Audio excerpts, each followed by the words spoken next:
Welcome into Sports Time. Bryant and Brett with you live and local inside our Family Leisure studio. Connor Dacus pulling in out from the bullpen, producing today for Landon Schmidt. He's out for the weekend, but he'll be back with us on Monday. Big thank you to Connor for helping us out this afternoon.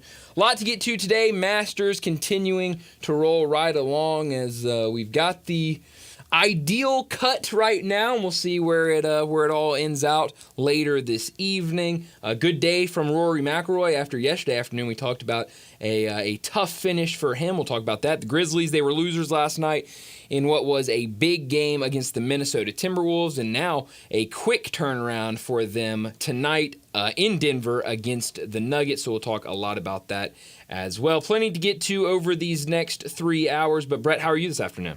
Brian, I'm doing well. It feels like a football Friday with Connor in the house, doesn't it? Yes. A throwback Friday, if you will. Landon in London. I didn't know where London, Arkansas was. Yeah. I'm really disappointed. Y'all doubting me. I had no idea where London, Arkansas was. But no clue. Doubting me for not knowing. Well, I'll tell you this. This all took place, I guess, yesterday or the day before, and we were during a break, and it was me, Landon and Mike in the hallway, and he goes, "Yeah, I'm going to London this weekend." And I go, "Cheerio." I go, "London?" And he goes, "Yeah." And Mike, I promise you, goes, "Arkansas." And he goes, and Landon goes, "Yeah."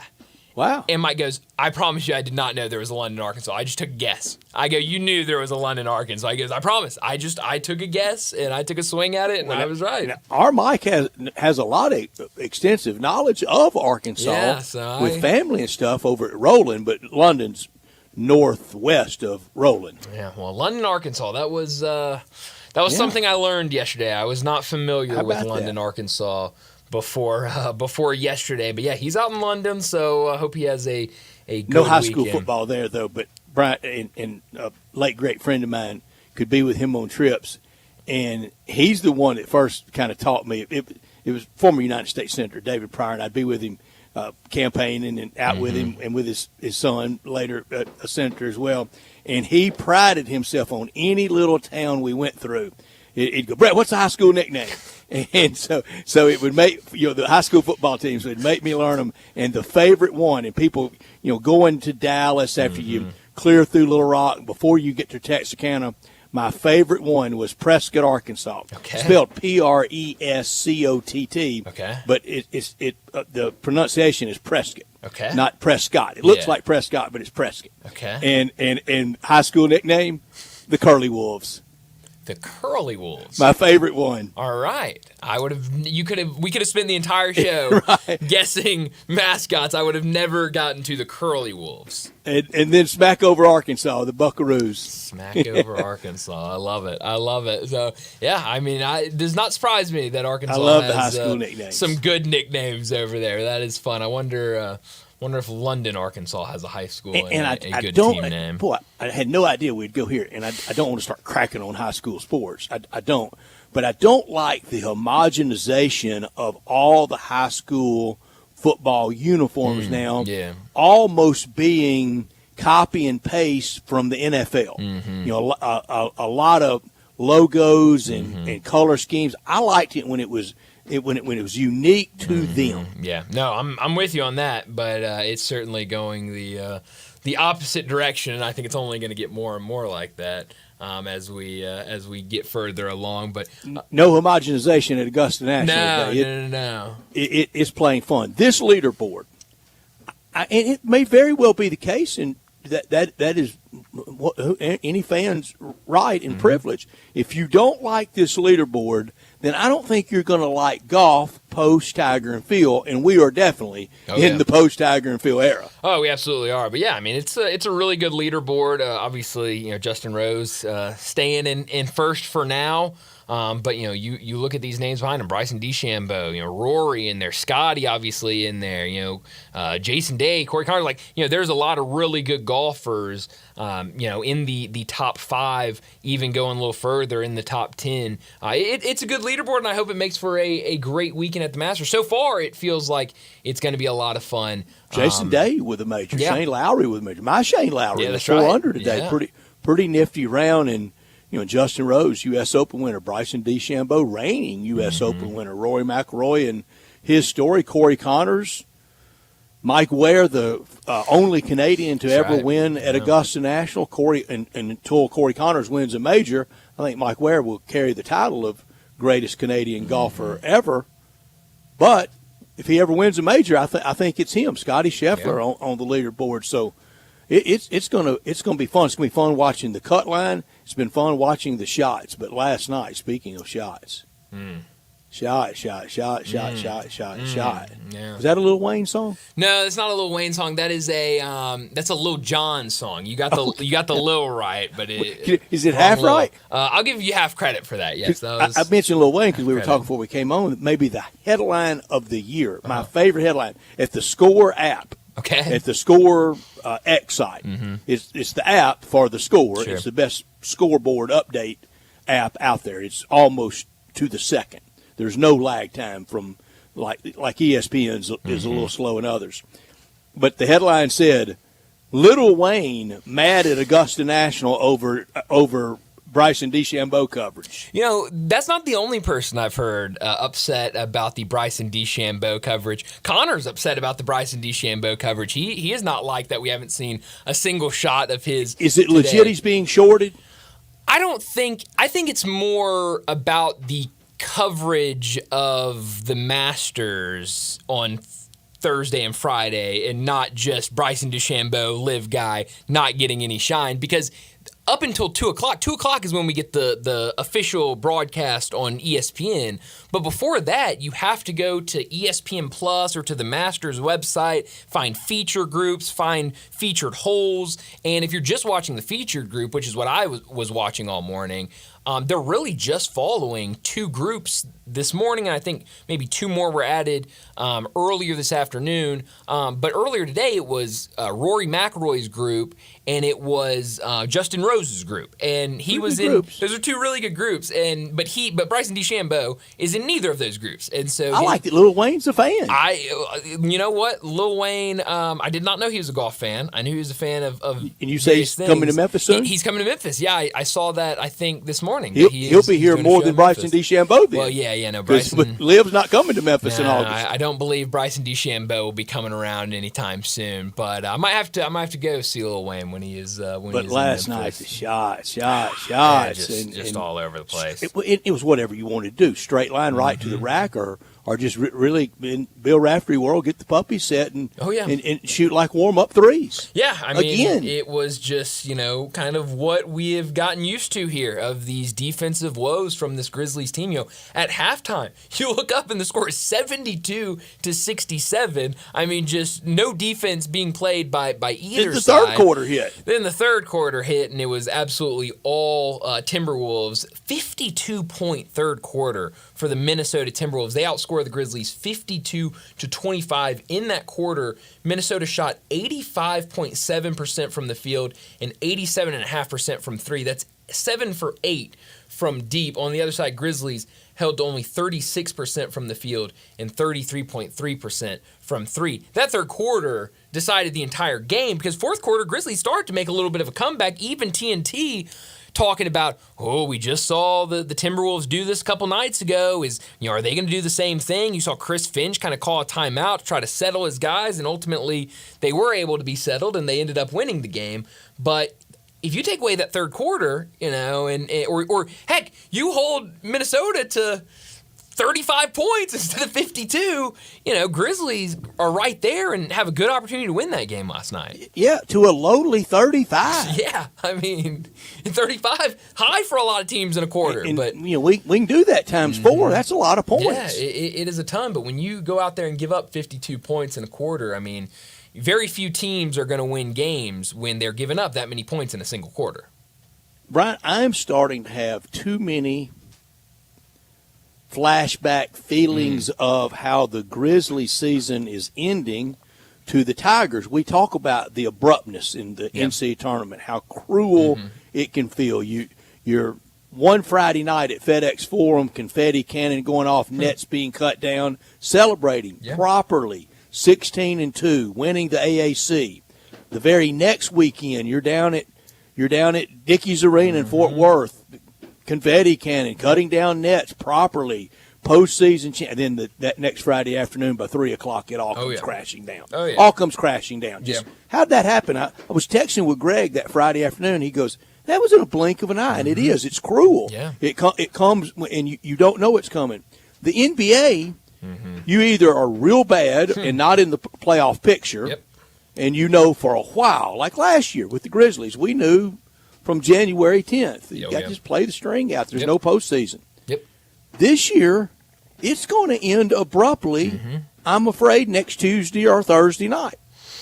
It's starting to feel it'd be that way. Thursday night. Sure, and I think, we talked, it was either yesterday or the day before, about, you look at the teams ahead of you if you're the Grizzlies, and there's no team that I would say, hey, sign me up. And I think at that point, I think it was yesterday when we were talking about it, and Minnesota was behind you, and you had Minnesota to play last night, and you're going, okay, well, let's see, this might be the this might be the first of 2 games against the Timberwolves if you do see them in the play-in. And then after last night, I don't know how you could feel good at all about seeing that team in a play-in game, even if it is in Memphis. I mean, we saw that game in Memphis last night, and it was just not a very fun game. So, yeah, and I think we talked a lot about with the Tigers of preseason expectations.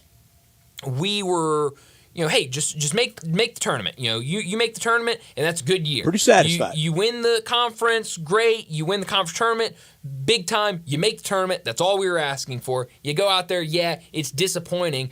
But at the end of the day, all me and you wanted was to get to the tournament. For the Grizzlies, I think that's a little different because the whole idea was you're getting the entire team back. This was not a talent issue. This was a health issue last year, and we saw what this team was doing before all of those injuries last year. And so the idea was you get all these guys back, things are going to be fine. Most of the year you're fighting for the 2 seed, and now just like that, it feels like you're going to be in the play-in. Hopefully you're the 7 in the play-in rather than the 8, but you're not going into it even with the Tigers. A lot of people went into that 5-12 against Colorado State going, okay, you feel good. Nobody's going into the playoffs, even if you're talking about a play-in game, saying, okay, I feel good about getting the 7. Okay, I feel good about getting maybe the 8. Okay, sure. But nobody's feeling good about this Grizzlies team going into the playoffs. Nobody. You're right. You had this infusion. You had your team back. It was almost like the Grizzlies went out and made it rain with NIL money.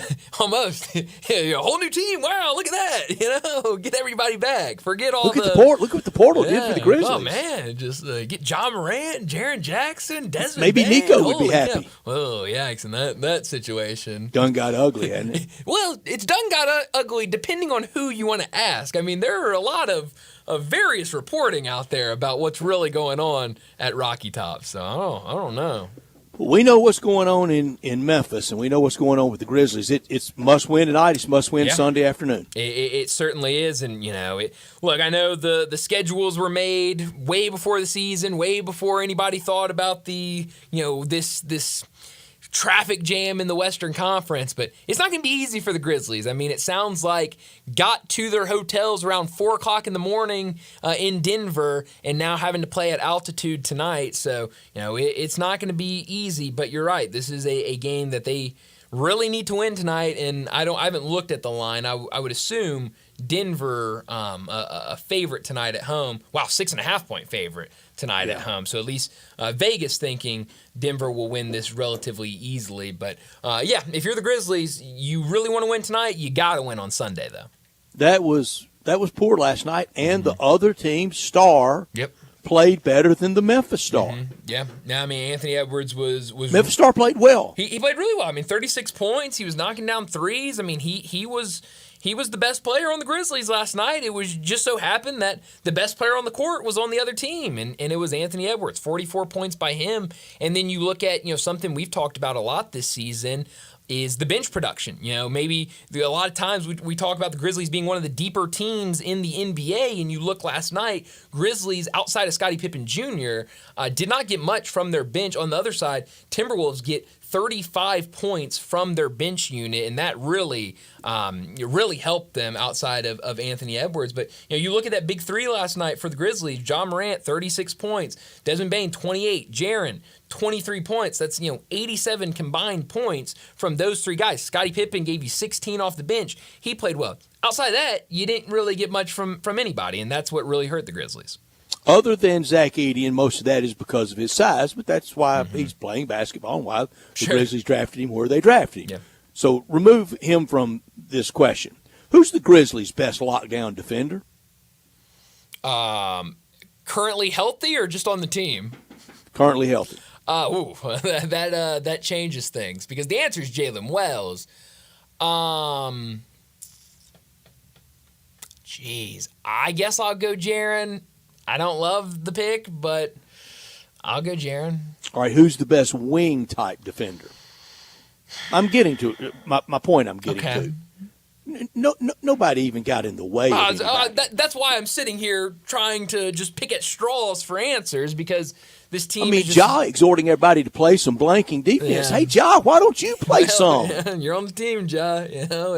Especially if you're supposed to be the leader of this team, it should start with you. But no, and he is supposed to be. He is. You're absolutely right. But now this team really struggles defensively, and it was very apparent last night. Another game where they give up a ton of points, 141 against the Minnesota Timberwolves, including 52 points in the third quarter. Well, we got a busy show, so let me set it up before we get to top and not top story of the day. 3:30, Alan Bell from Driving the Line. He'll join us to talk some wagering. We'll get some NBA picks from him, some baseball picks from him. We'll get to a ton with Alan Bell in our next segment. 3:45, we'll do a little bit of a Masters leaderboard update. It's been a fun day. Rory McIlroy, after yesterday afternoon, talked about two of his last four holes being double bogeys. He had a phenomenal day today, 6 under for the round. He is right there back in the mix at the top. So we'll give you a leaderboards update at 3:45. 4 o'clock, Bruce Marshall from Vegas Insider and CBS Sports. He'll join us. We'll talk more wagering with him. 4:30, we'll get back into the Grizzlies conversation, talk a little bit more about last night's game, but a lot more about tonight and Sunday as the final two games of the regular season are right around the corner. And next time we talk on Monday, we'll know exactly where the Grizzlies are. Will they be playing in the play-in? Will they be playing as the 6th seed? It's looking very likely it will be the play-in, but we'll talk about that at 4:30. 4:45, we get to big number of the day. 5 o'clock, Dan Reardon. He's at the Masters. He'll join us to talk the Masters from KMOX in St. Louis. He's their golf reporter. We'll talk a ton of golf at 5 o'clock with Dan Reardon. 5:30, we'll get to what's trending. And at 5:45, we'll wrap up today's show like we always do with Crunch Time. Let me remind you, we're in our Family Leisure Studios where family and fun come together. It's pool time, and Family Leisure is already booking pool installs for 2025.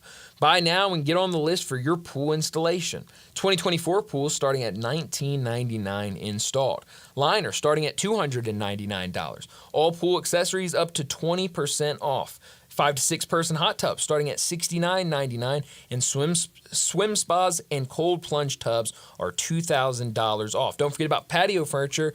Sets now up to 50% off on select sets. And mention this ad and get free installation only at Family Leisure, 2120 Whitten Road, just north of I-40. We missed Landon today, but we're glad to have Connor Dacus in producing. He's producing a show for his big brother, Bryant, and for his old Uncle Brett.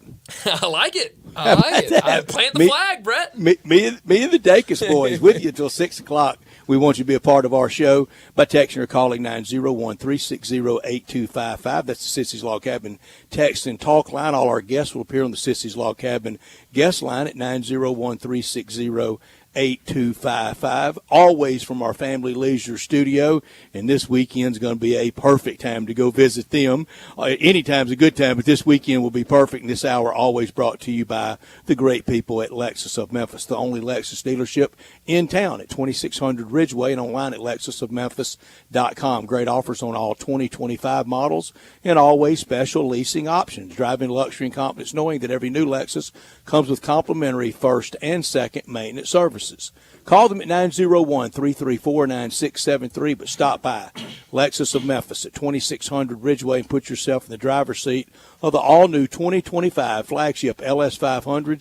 You'll be driving in style. When you purchase a Lexus, you get top-of-the-line engineering and design. That makes for the safe luxury driving experience. Online at lexusofmemphis.com.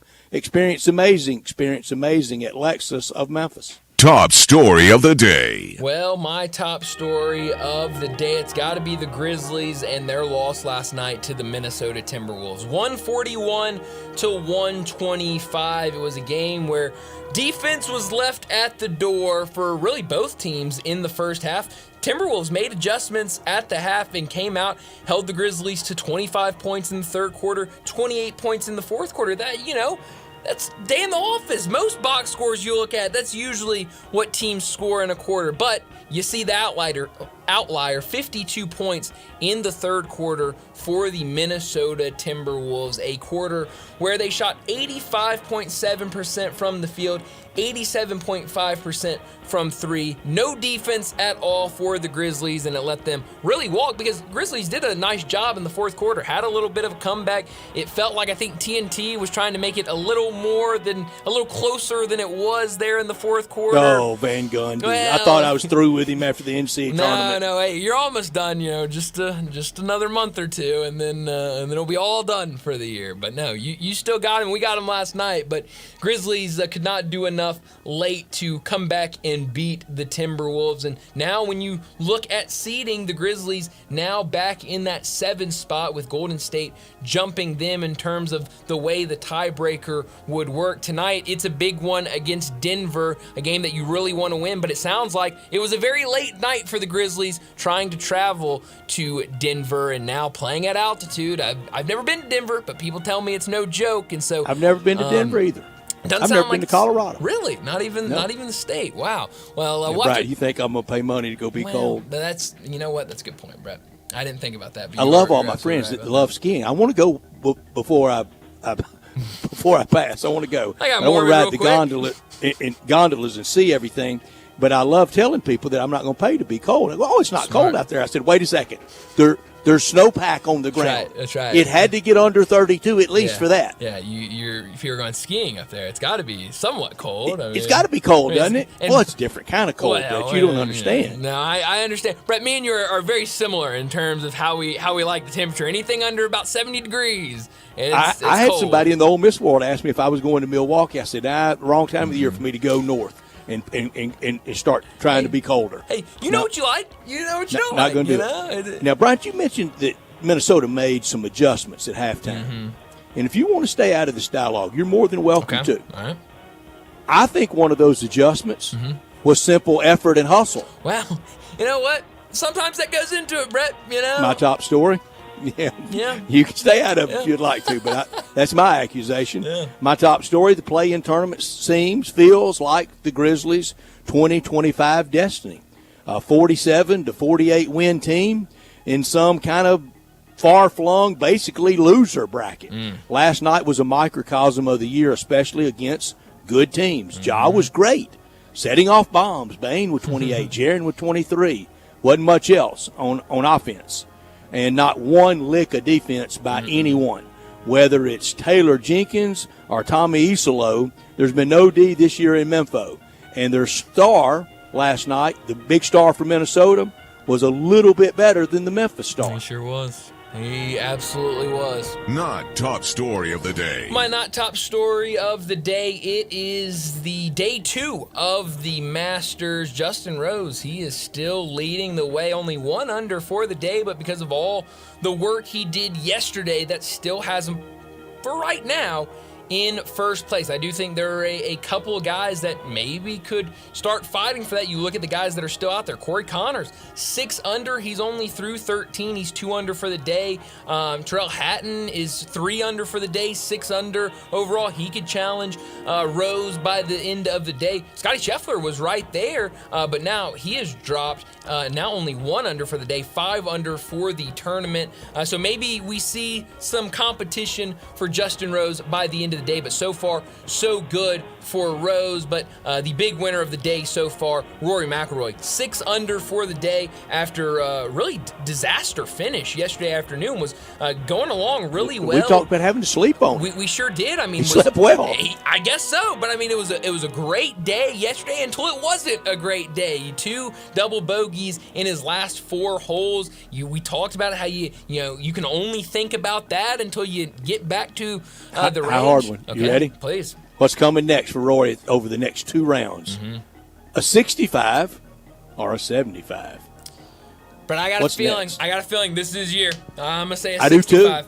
too. For whatever reason, I just think I'm that kind of this pulling might for be it. his year. I don't know if I'll go that far yet, but I think it could be Because his the Landon year. got him in the picks. Absolutely. The I don't picks have turn- that. The picks turns us into animals, doesn't it? You're Look right. what it did Thursday to us. Well, it was or Wednesday, rather. It felt like it bled into Thursday, honestly, but It did. We took a shot at John. He We sure texted me did. because that's Well, nice of y'all to do it when I yeah. can't defend That's- myself. I mean, hey, So it's gotten ugly. It has. But you're right. I mean, I don't have that hatred to McIlroy like some people do, but it's I the don't golf either. picks when it comes in. It gets personal. He can be a little sassy A little bit, sometimes. And when he wanted to fight a few years ago at the Ryder Cup, come on, Roy, you don't want to fight anybody. No. Brian, can you believe on a Masters Friday, neither my top nor not top story Wow. is Masters I'm involved? shocked. Can you believe that? I'm blown away. Brett. I bet in-house y'all probably had a bet that one We of the did. two would We be, if not absolutely both. did. Maybe both. Yeah, exactly. I don't know. It's neither. Wow. It's the Nico story.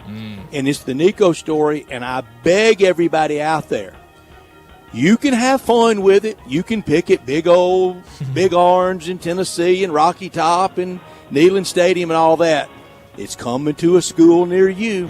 It's going to happen at your place. Yep. And Brian, I said from the beginning, I took a couple of vows in the new era of college sports of if you get somebody from the rival, I'm going to use Ole Miss for example. That's what I know best.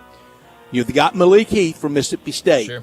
Don't rub the other team's nose in it. Don't dance around on it because it's going to happen Oh, yeah. that somebody that you want to keep is going to go to the other place. Absolutely. And just like when one leaves, don't trash him. Don't go out there, we didn't want him anyway, That's right. and he does this, and he's all about that.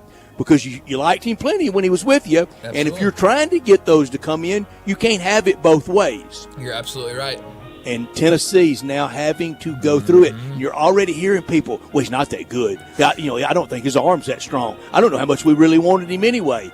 But if he runs that number 8 runs out on that field opening night, they're going to love him. Oh yeah, believe me, Brett. I've heard every single angle of it from my Tennessee friends. I bet. It's weird. It's a I very would weird just beg story. people, don't say something you're gonna regret and eat. And I believe spring game tomorrow. So maybe a lot of eyes on what happens there. If he plays, will he get booed in a spring game? I don't know if I've ever seen that. I don't think so. But maybe if he's there but not participating, who knows? Things could take a turn for the worse soon in Knoxville. But that'll do it for top and not top story of the day. Let's go ahead and get to our first break. And when we return, we're talking some wagering. Alan Bell from Driving the Line. He joins us next. Join the voice of the Tigers, Dave Woloshin, for Wolo and Friends. Weekday mornings from 10 to 11 here on Sports 56 and 98.5 FM.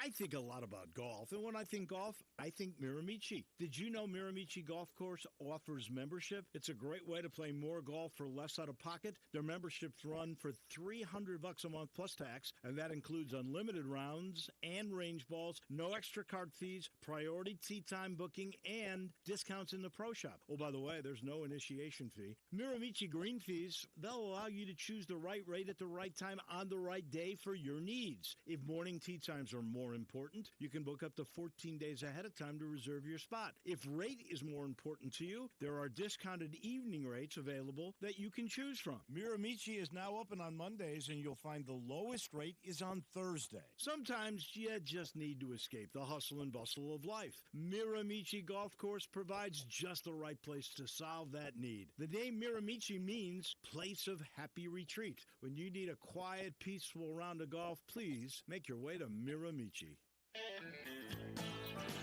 Hi, this is Troy Five Ash, owner of Five Ash Roofing. Did you know there are so many roofing companies in Memphis that I don't even know them all?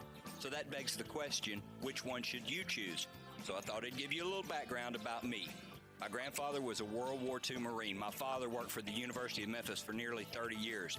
My mother, a pianist at Raleigh Baptist Church. Seems like forever. I went to Brownsville Road, Craigmont, and Bartlett High School, class of 81. We support the local school systems, youth athletics, and believe in what St. Jude and Le Bonheur stand for. I'm a Tiger and Grizz fan. The point? Memphis is my home. Five Ash Roofing will be around if you ever have a problem with the service we provide. Five Ash Roofing, fair, honest, and ethical, with deep local ties in our community. 367-0050 or memphisroofer.com. Five Ash Roofing is what we do. We're here for you. Seems everything costs more these days. Gas, groceries, and when's the last time you checked your wireless bill? When it comes to Big Wireless, if you're staying, you may be overpaying. Switch to Consumer Cellular and get your second month free for a limited time. You'll get the same fast, reliable nationwide coverage without the Big Wireless bill. Plans start at just $20 a month. Here's Veronica and Jackie, real customers. I didn't know that I could get something for a lot less money that was actually better than who I was with before. Anytime anybody complains about their cell phone bill, we say, you got to check out Consumer Cellular. And now for a limited time, new customers can get their second month free when they use promo code SECONDFREE. Just call, click, or bring us your bill and see how much you can save. Because when it comes to Big Wireless, if you're staying, you may be overpaying. Call 1-888-FREEDOM, visit a store near you, or consumercellular.com and use code SECONDFREE to get a free second month. Real people paid to share their opinions in this ad. Plans include $5 credit for auto pay and e-billing. Taxes, fees, and other third-party charges will apply. See website for additional details. Step up your wings game at East Coast Wings and Grill. With 60 wing flavors and 7 heat indexes, do you have what it takes to turn the heat on your wings up to insanity? East Coast Wings and Grill is family-friendly with a large variety menu to satisfy the whole bunch. Sign up today for a loyalty program and taste the rewards. For every dollar you spend, you collect a point. Earn 100 points and receive a $5 reward. Next to Lowe's on Highway 64 in Marlin, come try America's best wings at East Coast Wings and Grill. At Jason's Deli, when you're dining in or picking up curbside, you can expect wholesome food and no surprises. Just delicious sandwiches, crisp salads, and quick quality meals made with the freshest ingredients and no artificial trans fats, MSG, high fructose corn syrup, or artificial colors and dyes. Around here, a lot of thought goes into what we put into our food and what we take out of it. Because you're not just taking a bite, you're getting a taste of who we are. New items are constantly being created to expand our menu for all tastes and special diets with vegan and gluten-free options available. Convenience and on-time delivery you can count on. It's just a click away at jasonsdeli.com, so whether you need to feed 5 people or 5,000, the team at Jason's Deli, they have the credentials and the commitment to keep you satisfied. Freshness is nearby at Jason's Deli with locations at Ridgeway in the Park Place Center, Poplar and Highland, Germantown Road in Cordova, and on Goodman Road in Olive Branch. Jason's Deli. It's wholesome food and no surprises. Sports 56 traffic. Good afternoon. Still working with a couple of wrecks we had out here a little bit earlier. Give yourself a little bit of extra time. It is Friday after all in the construction zone. It's been moving fairly decent over here today on 55 north and southbound between McLemore, South Parkway. There's been a little bit of radar spotted earlier on I-40 out in certain parts of Fayette County as it starts to pick up now coming off 240 on the 385 Bill Morris Parkway. Dandelions, crabgrass, you want to get rid of all this? Call Lawn Solutions right now. Why? Well, these guys are absolutely the best. They've been around for a long time and they're affordable. Lawn Solutions, 867-5626. I'm Commander Chuck with your on-time traffic.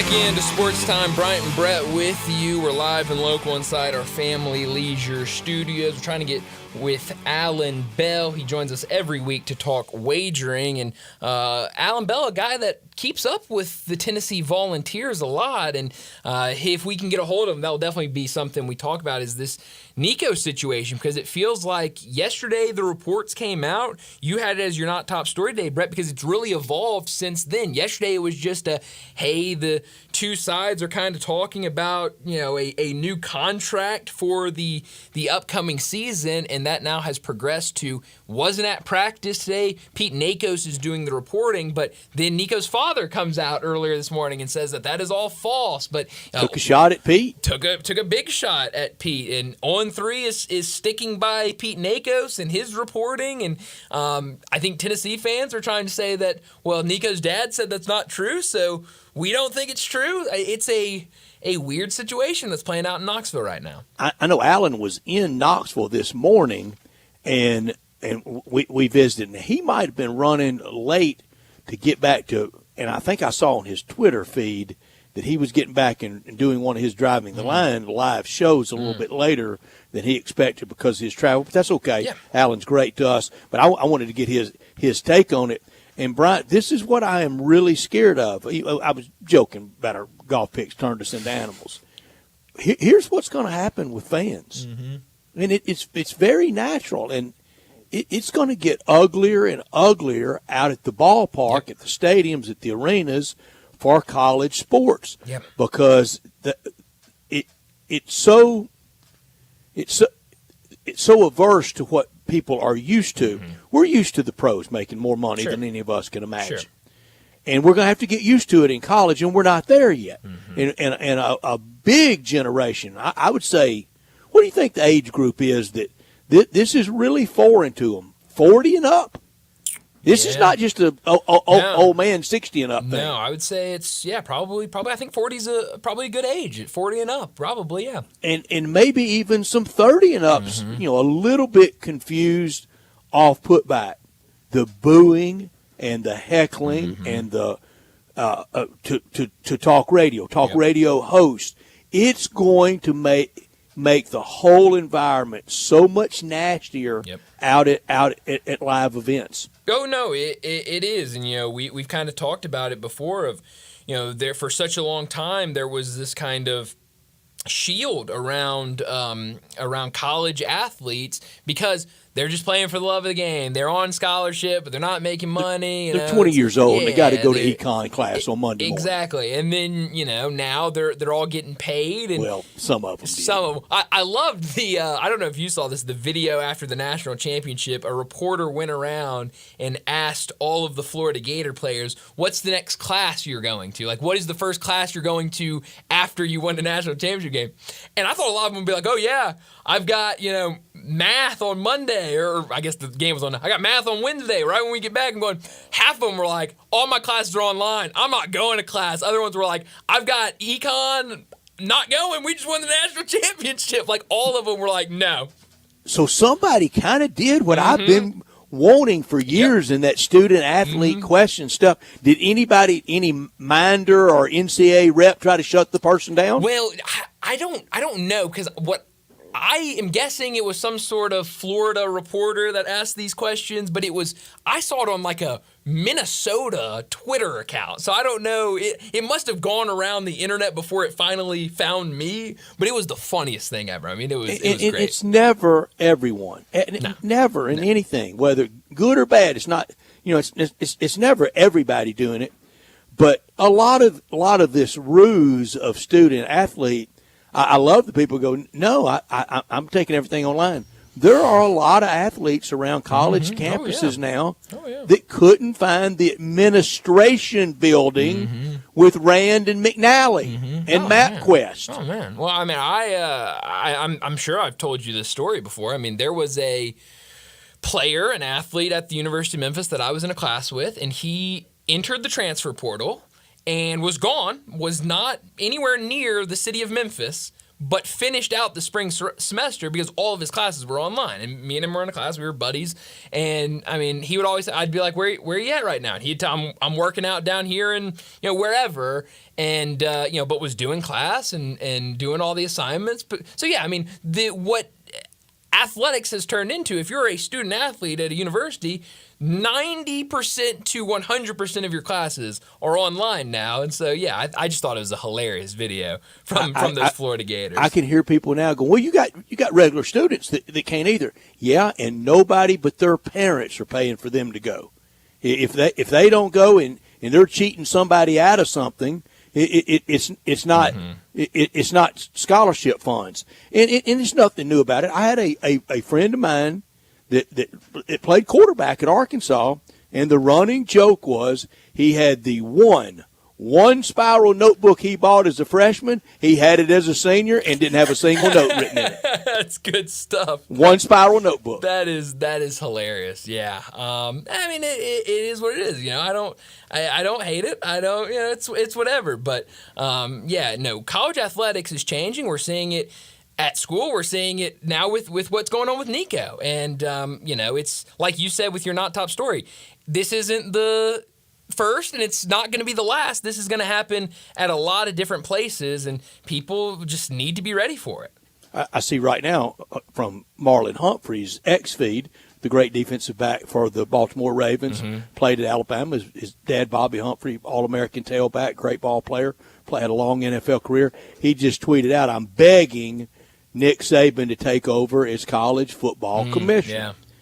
Yeah. It doesn't matter. It doesn't matter if we brought back Walter Camp and Newt Rockne and put them in an office with Nick Saban until there's more legislation or guidelines or rules and a functional NCAA. If we're still going to try to go through that and use that as anything, whether it's just rules clearing house or your eligibility clearinghouse or whatever, until there's so much that's got to be done before we ever get to that big potentate running college football. Even as much as I regard Nick Saban, he can't just walk in and it be a fiat. No. I mean, I love the idea of Nick Saban just walking in and snapping his fingers and everything in college football is fixed. I wish that was the case, but it's just. It's not how it's going to work. And Brian, even if he tried to do that, it could be somebody in the a team, a school in the SEC. It could be the SEC itself. I doubt it would be with him, but it could be. But it could be plenty of other places going, hey, sure. Who are you to tell us how to run our business? Yeah.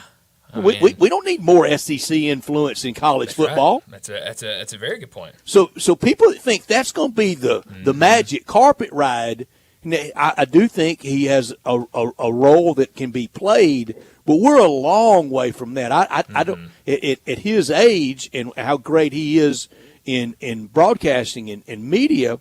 I don't know that he would, by the time we get to that, he would be the person.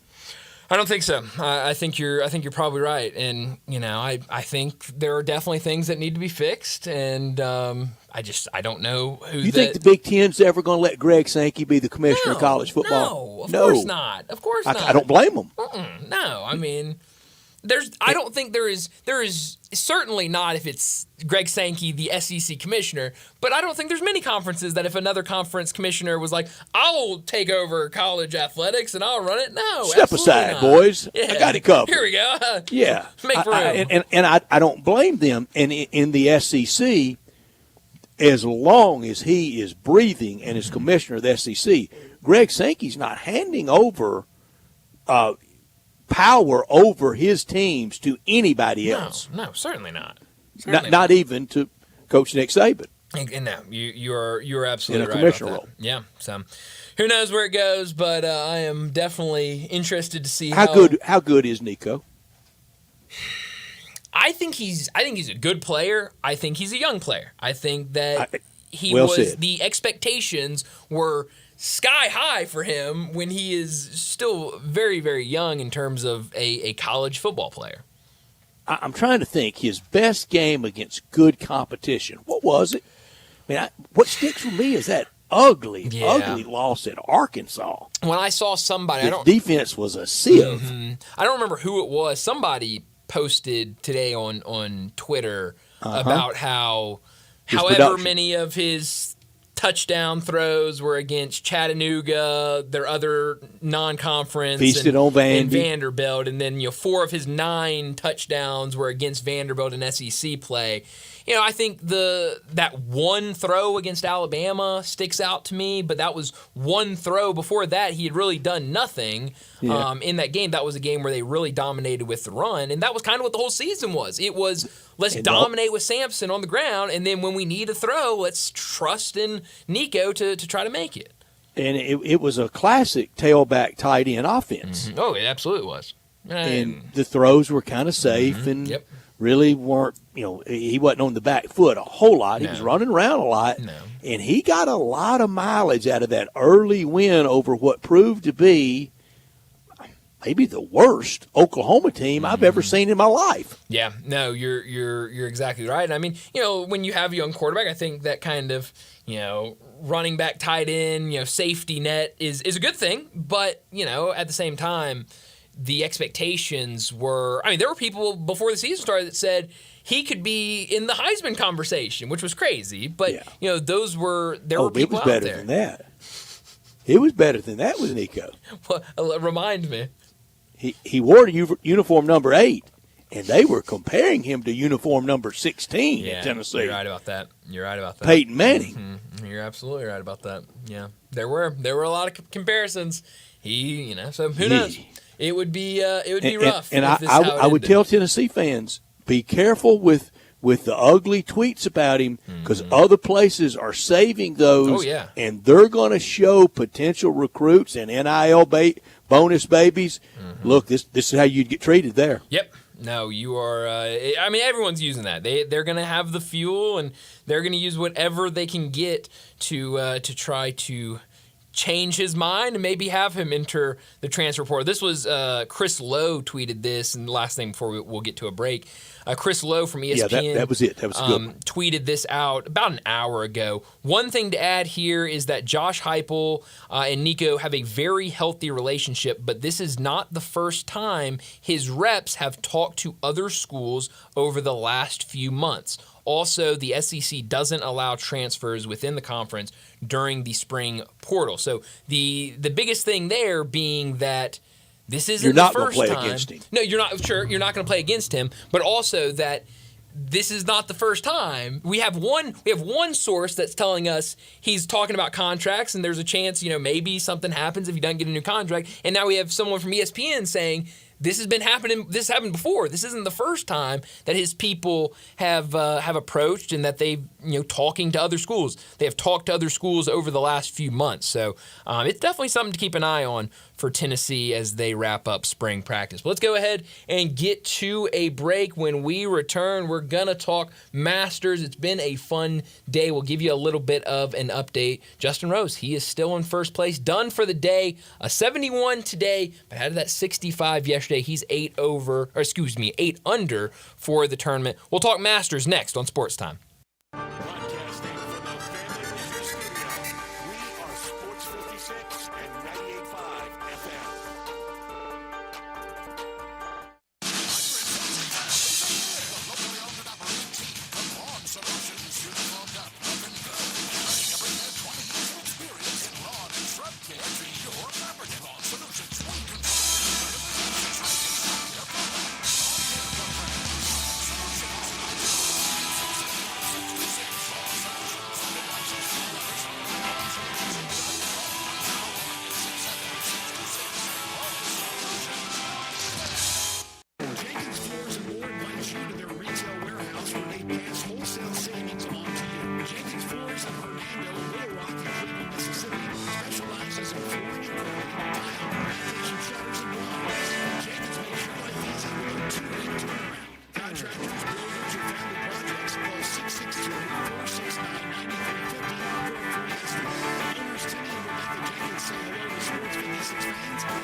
Friends. The Boats are back in action with a 1:30 kickoff on Saturday, April 12th at Simmons Bank Liberty Stadium as they take on the Houston Roughnecks in a special Memphis wrestling-themed game, the Showboats Showdown. Come see all the football action of the UFL and enjoy wrestling matches pregame and a special halftime main event. More football, more wrestling, more Showboats. Get your tickets today at UFLShowboats.com. That's UFLShowboats.com. Go Boats!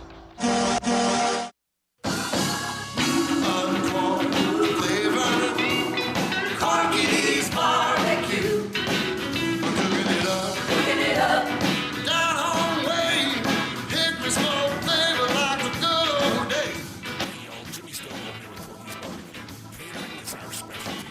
We've been entrusted Corky's to cater their events for 40 years. As we make it easy for you and delicious for your guests. Whether it's 50 people or thousands, our experienced team comes to your location, sets up, serves, and ensures everyone enjoys Corky's all-you-can-eat barbecue buffet, starting at only $7.99 per person. You can't beat it. With 40 years of experience, it's easy to see why customers choose Corky's time and time again for all of their catering needs. Visit Corky'sBBQ.com to book us for your next order. Encore flavor. Corky's barbecue. Now, back to Sports Time on Sports 56 and 95 FM.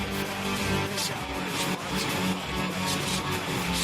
Here are your hosts, Glenn Stark, Sports Movie, and Brian Davis.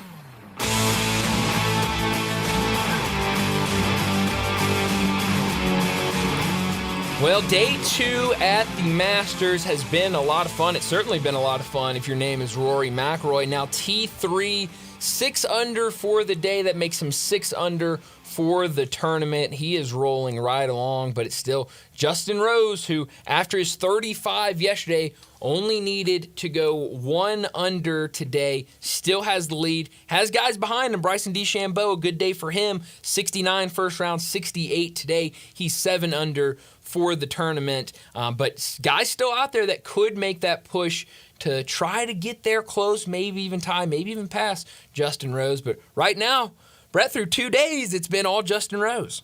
It has been 2013 U.S. Open winner. In fact, 6 of the top 8 former major winners, and then right outside that, Scotty Scheffler. Not far behind that, Hideki Matsuyama, winner at Augusta National in 2021. Xander Schauffele right there at T16. Mm-hmm. Kind of the first time he's really been very competitive this year. It is laden with major winners, and it should hold. Maybe a Victor Hovland, maybe somebody like Corey Connors. Both those guys are among the best players to never win a major. They're certainly in that discussion. Tyrrell Hatton. I don't know anything about Matt McCarty, another left-hander, yeah. had a good day. And the cut line bouncing around, and right now, and probably definitely will not make the cut at +3. It's either going to be, I think, 2 or 1. Mm-hmm. It's low 50 and ties right now, 58 players at +2 or better, but at +1 or better, 45. So if some of those 2s turned into 1s, that knocks some knock all the 2s out. And the 3s don't have a chance, and that includes Dustin Johnson. He's not even pretending he doesn't care anymore, is he? Nah. Well, and that's kind of been, I think, Dustin Johnson, maybe the first year he was in LIV, maybe tried to act like he still cared, but after that, it was just kind of, I'm out here.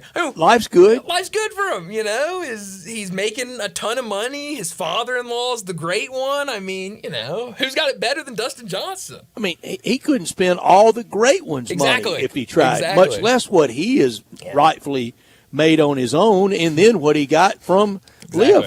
Life set and all good in his world. Who's got it better? I mean, it is not many people, but you're right. I mean, there's some good names that right now are projected to miss the cut. I mean, Tony Finau right there, 3 over for the day. Cam Smith, a guy that I completely forgot about until a couple weeks ago, watching a LIV I almost picked him for my shock over Bobby Mack. Bobby Mack right there, 4 over. And Brooks Koepka is down there at 5 8. over. Oh, yikes! Yeah, I mean, there are some. We talked about it yesterday where there were some people. Will Zalatoris, my guy, 6 over. But there are some really good golfers out here where when we talk about, you were seeing some people saying, oh, the golf course playing easy, down at Augusta. Well, I mean, these are some great golfers that are really struggling on this course and are going to miss the cut. It's going to be weird to see some of these guys not playing on Saturday and Sunday. I don't think we were too out of hand, but we knocked around Nick Dunlap a little bit yesterday with his 90. Yeah. I said a pro golfer shot 90, 43, 47. Today, through 13 holes, 3 under, knowing that there was no score he could shoot. Yeah. That he was going to make any cut. I mean, it's one of those where we're talking about Rory. Rory, obviously, in a very different situation than Nick Dunlap is, but Nick Dunlap had to, anywhere he turned yesterday when his round was done, social media, television, radio, whatever he was looking at, if he was doing anything sports related, he saw himself with a 90 for day one. Dead last. Unavoidable. I mean, how bad you've got to feel. But then also, you wake up today and you're like, I can't play any worse. There's, no pressure or anything. Just go out there and play. And now 3 under through 13. Well, someone that talented that can hit it like he hits it, USAM winner, already won on tour, shot what he shoot at the American Express a few years ago, like 31 under. Yeah. It was just obscenely low score. You would hope that somewhere last night, this morning, he said, "Okay, I'm gonna learn from this. I'm gonna be playing in this tournament for the next 20 years. I'm starting fresh. The next thing in my mind is not going to be in that 90. It's going to be that 68 on Friday and come back and get them in the future." Yeah, and so he is. He's doing well right now. It's. He could maybe get out of dead last. It would take a lot, but he's 4 behind. That's tough for 5 holes. That'd be tough. But hey, there's a chance. But it's one of those where you can at least finish this round and leave and say better equal 15. Well, so there's still a shot though, Brad. That's all that matters is there's still a shot for him. But now the top of this leaderboard, you mentioned it starting the show. This is some good golf being played and some really talented golfers at the top of this leaderboard. This is the world post-Tiger and post-Phil. We're there. We've been there. 2019 teased us. The Phil at Kiowa was so much fun. But that is over. Every one of these, all the great chapters in golf close and another one begins. And usually we have, a lot of stars like DeChambeau. If he could get his third major. And if Rory McIlroy doesn't win on Sunday, he is still a great player. Oh, yeah, absolutely. It just didn't happen there. But all those other championships, the other 3 majors, a couple of times for all of them, I mean, that's not a slight. No. But he just hadn't won there. I mean, the idea that you're going to knock a golfer for not completing the career Grand Slam is just, it's crazy. I mean, and I think it's almost a compliment of how good of a golfer he is that he is so good that people knock him for not being able to accomplish the career Have we Grand kind Slam. of gotten there with NFL quarterbacks with that Brady number and now kind of the newer version of it, the Mahomes number? Yeah, I think so. I think we probably have. I think Lamar Jackson falls victim of, Sure. he needs his one. It's one of those things when you're playing, around greats, when you're around Tom Brady, when you're playing at the same time as Patrick Mahomes, it looks like you don't compare, but you're also a great player. It's like that Bob Beamon long jump record in Mexico City in '68 that held forever.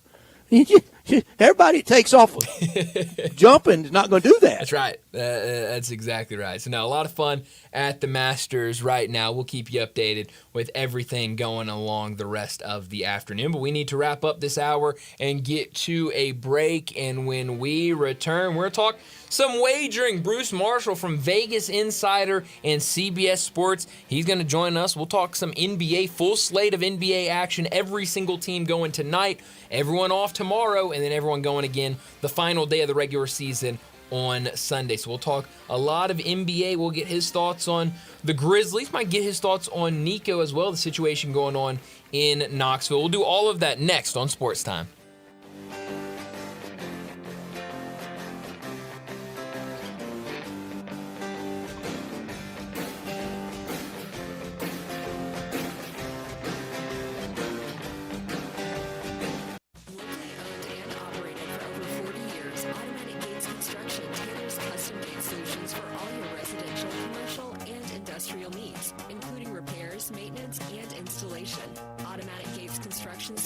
specializes in designing and installing automatic gates and fencing that seamlessly blends security, functionality, and aesthetic appeal. Elevate the safety and efficiency of your property with a premium gate solution. Automatic Gates Construction at myautomaticgates.com. It's tax season, and by now, I know we're all a bit tired of numbers, but here's an important one you need to hear. $16.5 billion. That's how much money in refunds the IRS flagged for possible identity fraud last year. Here's another 20%. That's the overall increase in identity theft-related tax fraud in 2024 alone. Wow. But it's not all grim news. Here's a good number, 100 million. That's how many data points LifeLock monitors every second. If your identity's stolen, LifeLock has a U.S.-based restoration specialist. They'll work to fix it. Backed by another good number, the $1 Million Protection Package. In fact, restoration's guaranteed or your money back. Don't face identity theft and financial losses alone. There's strength in numbers. And with LifeLock Identity Theft Protection for tax season and beyond. Join now, save up to 40% on your first year with the promo code HERD. Call 1-800-LifeLock or go to LifeLock.com. The promo code is HERD, H-E-R-D, for 40% off. Terms apply. Nestled in the heart of East Memphis, located corner of Park and Cherry, is a beautiful residential neighborhood. I'm here at Town Village Audubon Park interviewing a new resident, Carolyn. Share with us why you chose Town Village. Well, if your parents or special friends need to make that big move, let me share with you my experience. It was tough for me to leave home, but then I discovered Town Village. I would like to highly recommend Town Village to you and your loved ones. After looking at all the amenities and meeting all the people and the staff, I was hooked. From restaurant, bistro, 3 meals per day, housekeeping, transportation, security, health care, physical therapy, exercise room, and even a heated pool and spa. Come see us and make your new home in Town Village. Visit us and call Daniel at Town Village Audubon Park at 901-374-7342. There's no place like home, Town Village. Step up your wings game at East Coast Wings and Grill. With 60 wing flavors and 7 heat indexes, do you have what it takes to turn the heat on your wings up to insanity? East Coast Wings and Grill is family friendly with a large variety menu to satisfy the whole bunch. Sign up today to your loyalty program and taste the rewards. For every dollar you spend, you collect a point. Earn 100 points and receive a $5 reward. Next to Lowe's on Highway 64 in Marlin, come try America's best wings at East Coast Wings and Grill. Attention homeowners, it's time to score big with Choate's air conditioning, heating, plumbing, and generators. For the first 50 callers who purchase a new carrier system, generator, or tankless water heater, choose between 60 months of no interest financing or free air duct cleaning, a $500 value. Plus, don't miss our $39 February deals. Choose from a furnace tune-up, a sewer inspection, or an electrical panel inspection. It's the perfect way to prepare your home for the season. But hurry, this winning deal ends February 28th. Don't fumble this opportunity to claim these amazing offers. Call Choates today at 347-8086. And remember, Choates, let our family serve your family. This traffic report brought to you by Triangle Meat Company, feeding Memphis since 1967. Open 8 to 5, Monday through Friday, 4790 Summer Avenue. Trust Triangle Meat Company. Sports 56 traffic. Good afternoon. Certain areas could still be seeing some rain showers, especially out in parts of Fayette County, even south of Memphis. We've dodged a few out here going down 55 just south of DeSoto County towards Tate County, trying to build already in the Midtown area, just in a couple of spots, like I-40 over here at Chelsea. 240 still looks good from Mill Branch out to 385 Bill Morris Parkway. Dandelions, nutgrass, crabgrass. Lawn Solution says they can get rid of all this and make your yard look so good your neighbors will be jealous. Call Lawn Solutions right now at 867-5626. I'm Commander Chuck with your on-time traffic. Sports 56, WHBQ Memphis, and W253DF Memphis with John Harden. Weekdays from 11 to 1. Sports time on Sports 56 and 95 FM.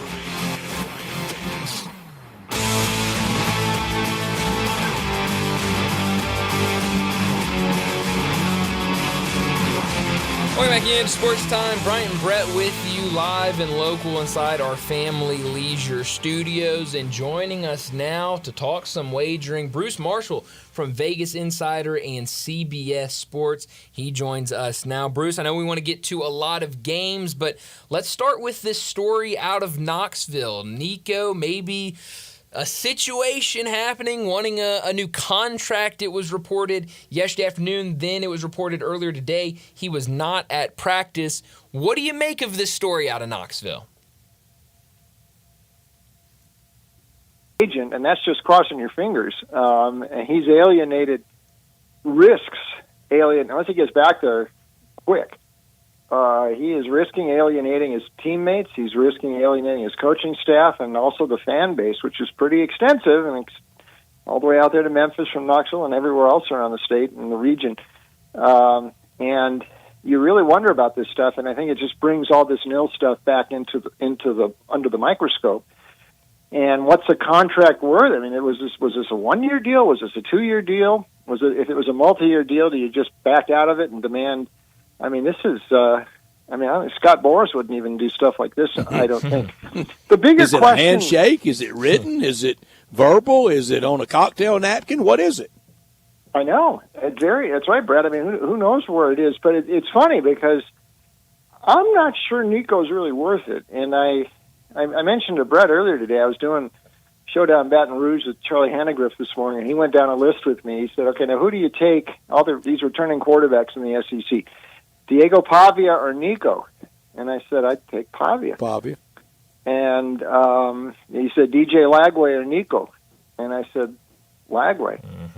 And he said Jackson Arnold and Nico, and I hesitated, and I said Arnold. I said, maybe because I think I saw his best half of the year when I was down with Brett at the Ole Miss game last year. You sure did. And then Lenore Sellers or Nico? Sellers.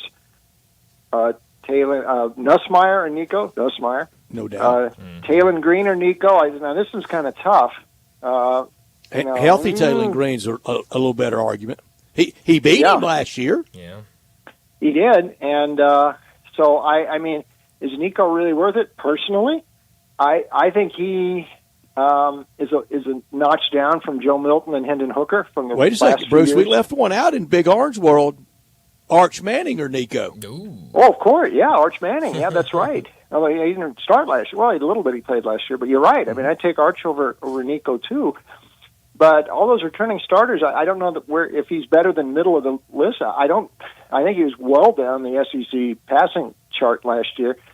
And I know they were in the playoff last year, but I think that was more a function of the way the schedule worked and all that. And they certainly didn't show up at Ohio State in that first playoff game. So, bottom line is, I don't know that Nico's worth it. And I think he's really playing. This is like a real game of chicken he and his guys are playing. But it sort of speaks to the Wild West nature of the nil. And I know there's some stuff coming down with the House versus NC2A. And a lot of these schools are going to bring the nil in-house. But from what I understand, correct me if I'm wrong, Brett, I mean, the nil is still going to exist. It will. The current nil can still exist outside of this, outside of the whatever the House versus NC2A settlement and bringing. It's going to be like a de facto bonus pool.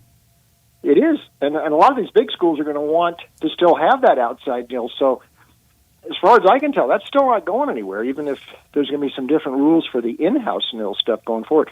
But it just shows the Wild West nature of this stuff, guys. And this is one last note. When I was at the ACC Media Day a few years ago, Sam Howell was still at North Carolina. Mac Brown was there, and it was right when nil was getting going. And the first thing Mac said when he came up to talk was, look, because somebody asked him about nil, and he said, what I'm really worried about is divisions within the locker room. He said, you can't have one guy getting, hundreds of thousands of dollars and other guys getting nothing. He said, it's just, that's a recipe for internal friction of the worst sort. He said, we got to figure out a way to balance this a bit, and that argument is, that's been addressed in certain ways in a variety of these things, but I think it shows how fractious this can be, and if you disrupt a locker room like this might have the potential to do, I think this is all very ill-advised. We'll see what happens.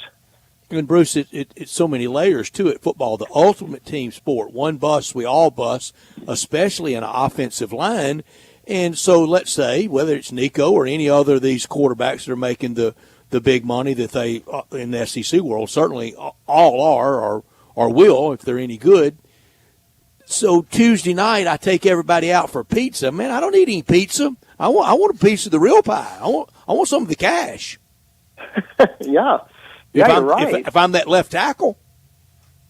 Yep, you're right. And there's the potential for all this stuff to go. I neglected to mention Carson Beck, though he's left the SEC. He's down at Miami now, and he's made enough money to buy a Lamborghini and get it stolen. So I mean, there you go, there. But times are tough. Well, but yeah, but it's just this is the way it is right now, and you just want. One other note.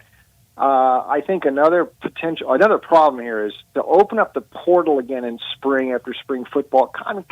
They're just inviting this stuff, and I don't like the way they've got the portals, the December portal or this, and I know college football people say, well, we want to get these guys enrolled at their new schools. That's why we opened the portal earlier. Why do they have to do that? You're not playing football till the following fall anyway. It's so awkward, and I think part of this also is a spring portal. And Nico's connections are saying, look, I can go back on the market here if I want. And that's if they didn't have a spring portal open up like this, I don't think Nico would have done this. So we'll see. Bruce, it is my theory that the NCAA, that they are complicit. They are intentionally, without letting people know of their intent, they are trying their best to collapse the system. They know they cannot control it anymore, and they would rather burn it than leave it somewhat functional. Yeah, I think that's probably right, Brett. And if that's their intention, they're doing a good job of it. Though I also think the one thing the NCAA does not want is to go into court ever again if it doesn't have to, because they have run up some massive bills here. And that's why I think all the player eligibility stuff, and we'll still see more things down the road, I think, where the players challenge. They're going to win, I think, like every time in court in the general scope. I'm not sure about specifics like Nico and his contract and whatever that's going on with the NIL and his specific thing, but in general, the student athletes, if you want to call them students still, but the athletes are on the roll here, and they're winning in court, and the NCAA, it's costing them too much and then losing too much. So I think that's another thing. They don't want to go back into court. They'll just sort of let this thing roll. Yeah, that's a really good point. Talking to Bruce Marshall, joins us every week from Vegas Insider, CBS Sports, Talk Sports and Gambling. Let's talk about the Grizzlies. Last night was ugly against the Timberwolves. I know a couple times the last few weeks we've had you on and you've said, go against this team. It's just kind of fade this team. Brett's been trying to figure out when the time is to start fading the Chicago White Sox. Has it been time to just bet the overs when the Grizzlies are playing? Because defense, it feels like it's left in the locker room every night. Yeah, I agree with you, Brian. I mean, it seems that way. And, if they thought moving out Taylor Jenkins was going to be an answer here, and we know, we talked about that before, that was sort of happening all season long with this philosophy shift into this certain sort of analytics that they were doing. But I mean, last night was a pretty good indicator. It's not all working, and I think they're probably going out pretty quick in the playoffs. And then you're going to talk about, is Ja going to stay around? Are they going to move him out? It's just a bad situation. I think it's mostly of management's doing. I mean, they sort of plotted this new direction, yet sort of forced or enforced. But I mean, the whole thing with Jenkins was bound to blow up at some point here. So. And then you wonder, are they going to have to move Ja out? When this little window that the Grizzlies had open here, it might be closing pretty quick. And I think it's as close as they were, within the last few years, it's all ready to blow up. So I think you just look right at management for that. Bruce, playoffs 2022. At this time, just 3 years ago, I really believe Grizzlies were going to the NBA Finals that year. If you would have told me that was the only year that they would win a series, and now we're 3 years later, and everything that's transpired, whether it's injury, on-court, off-court, firings, hirings, and we're still stuck on winning one playoff series, well, then that that is the best case to be made for blowing it up and dealing Ja, isn't it? I think so. Yeah, and some of the issues that Ja has had off the court and the suspensions and all that, and it is. And I think it's just the fractious nature of the NBA. Look what happened to Denver this week. I mean, these windows don't stay open forever, and if you don't have, if you're going to be changing the whole philosophy there above and in the front office, and how the way you want your team to play after they've already ascended to this level, that rarely works. And trying to change, I reading all the analytics stuff that the new thought process in Memphis, and even that now, it looks like it's sort of up in the air. I blame management for it. I mean, you have to be, really on top of this stuff to make sure it doesn't evaporate, because it can go quick. It can, disappear quickly. That looks like it's what's happened with the Grizz. Yeah, the Wexler, Kleiman, Whiz Kid standing on a grand total of 1 playoff series won. Yep, and you wonder, is this whole thing just going to end, after this season? If they move Ja out, or they're just going to have to reload it in a different direction? I don't think management knows what to do now. And this new direction that they've got isn't working, and it's destroyed this season. And Jenkins will show up somewhere else, and he'll be coaching. Better for him. I mean, not to be working under this what he was working under this year. And I think he's probably looking back and saying, maybe I shouldn't have thrown all my assistants under the bus like they wanted me to do in this new thing. It just was doomed to failure. Well, it's easy to say now, but we'll see. He had no choice.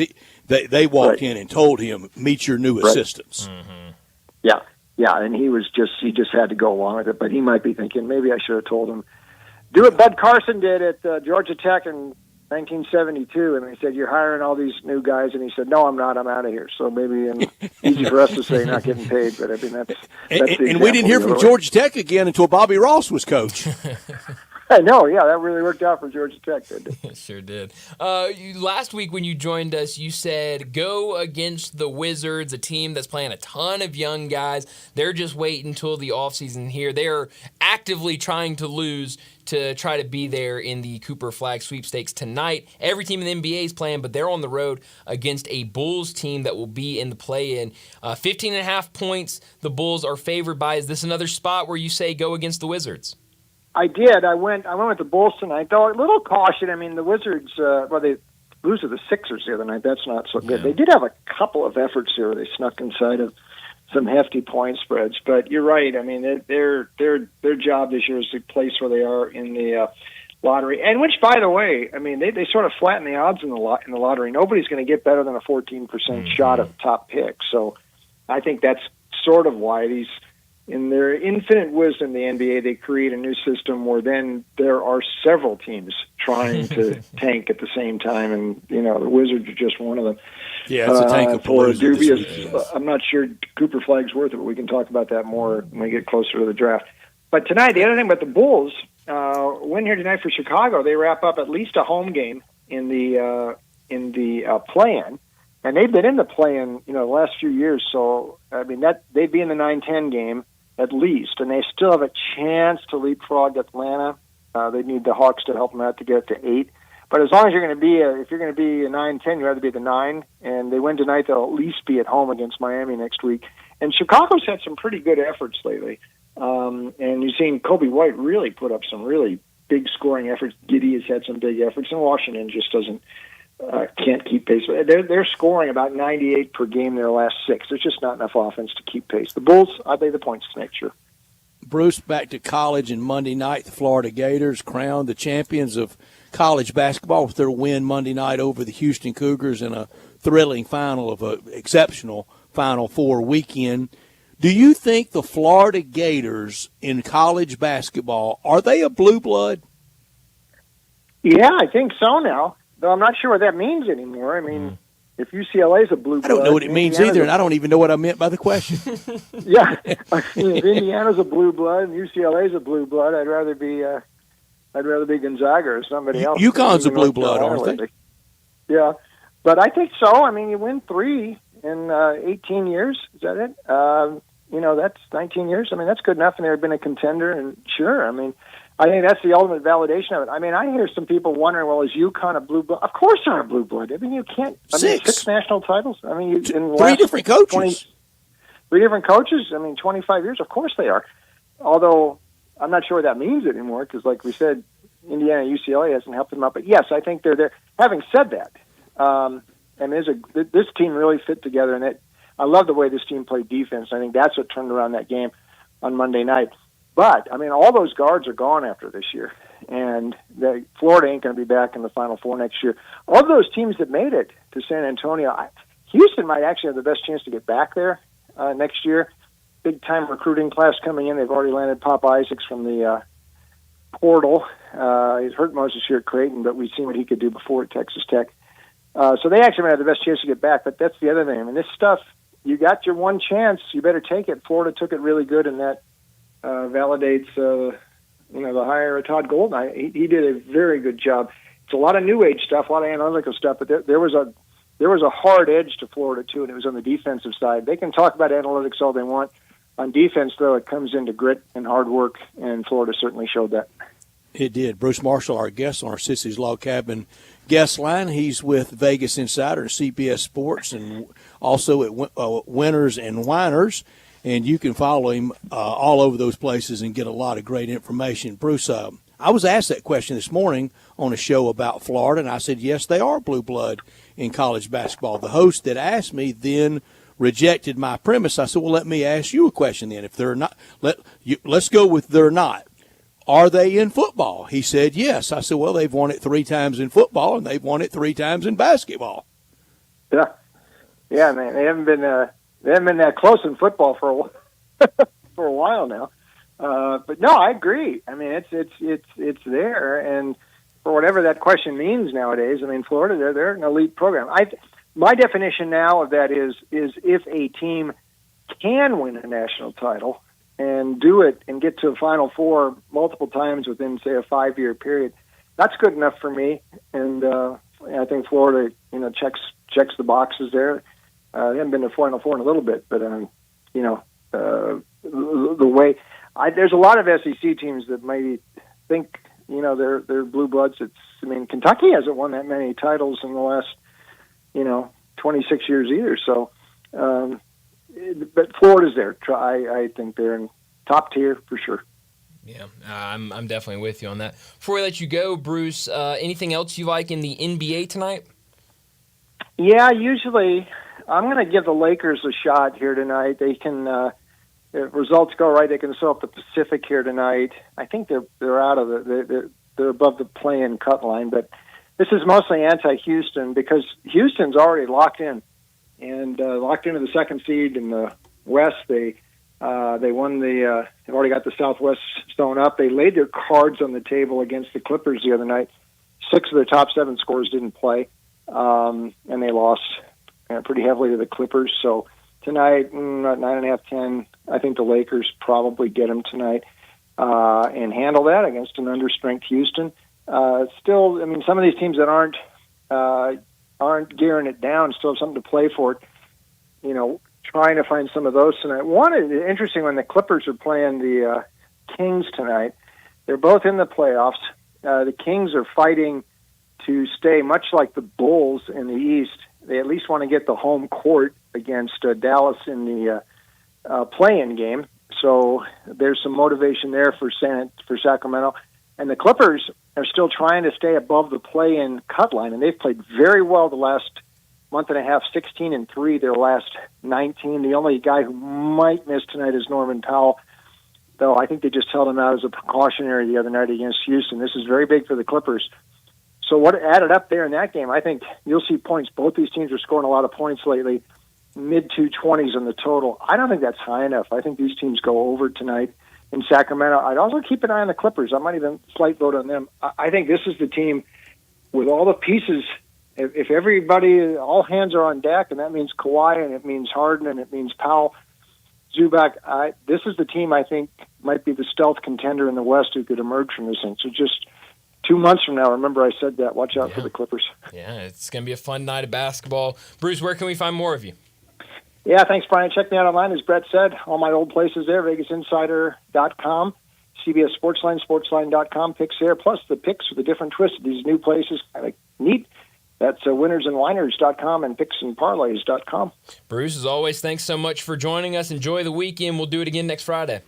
Okay, gentlemen. Thank you. Thanks, Bruce. Thank you, Bruce. Bruce Marshall with us every Friday.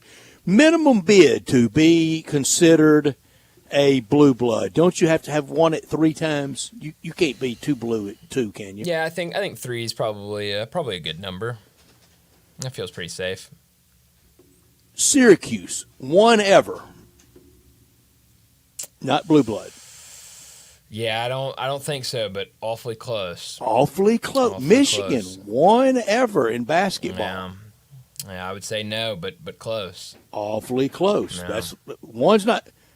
That's not 3. No, you're absolutely right. I mean, there's a big difference between 1 and 3. It sure is. Michigan State, 2 ever. Judd and Izzo. Judd 79, Izzo 2000. That's even closer, Brett. I don't know. And they would say, well, y'all were just kind of almost anointing Michigan 1. We got 2. That's true. Yeah, that's exactly right. Michigan State, they might be the exception. I don't know. Really could be. They could be. I think Florida's there. Do you? Oh yeah, they definitely are. Once you're a blue blood, can you get kicked out? I do not think so.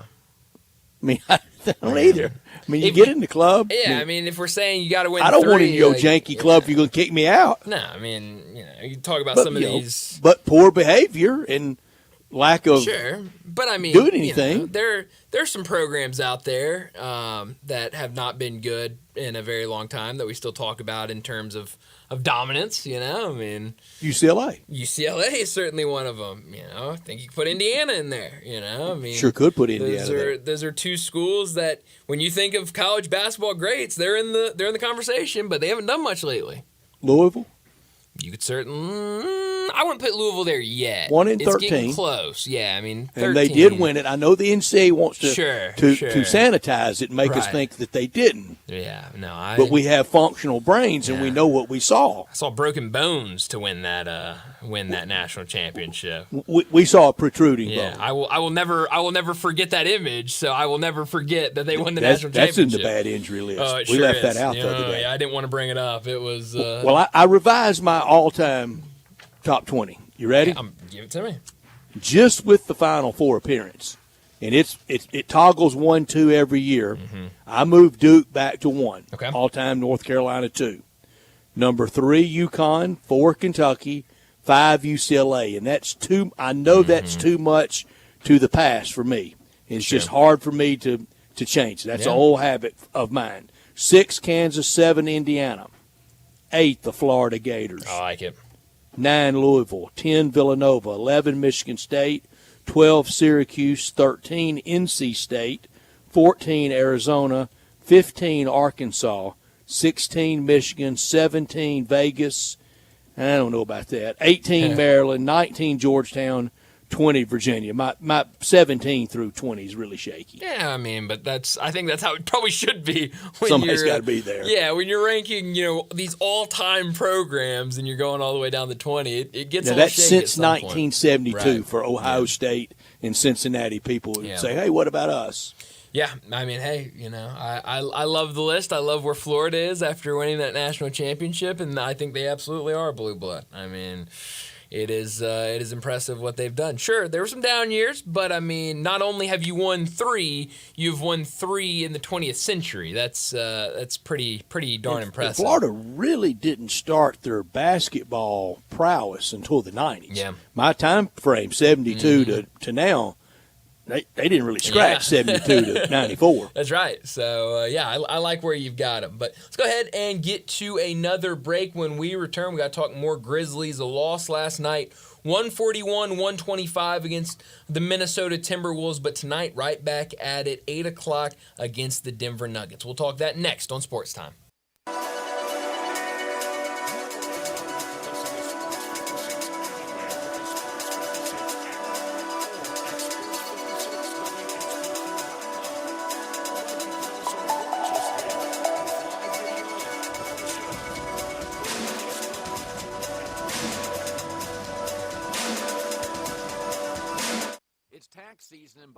now, I know we're all a bit tired of numbers, but here's an important one you need to hear. $16.5 billion.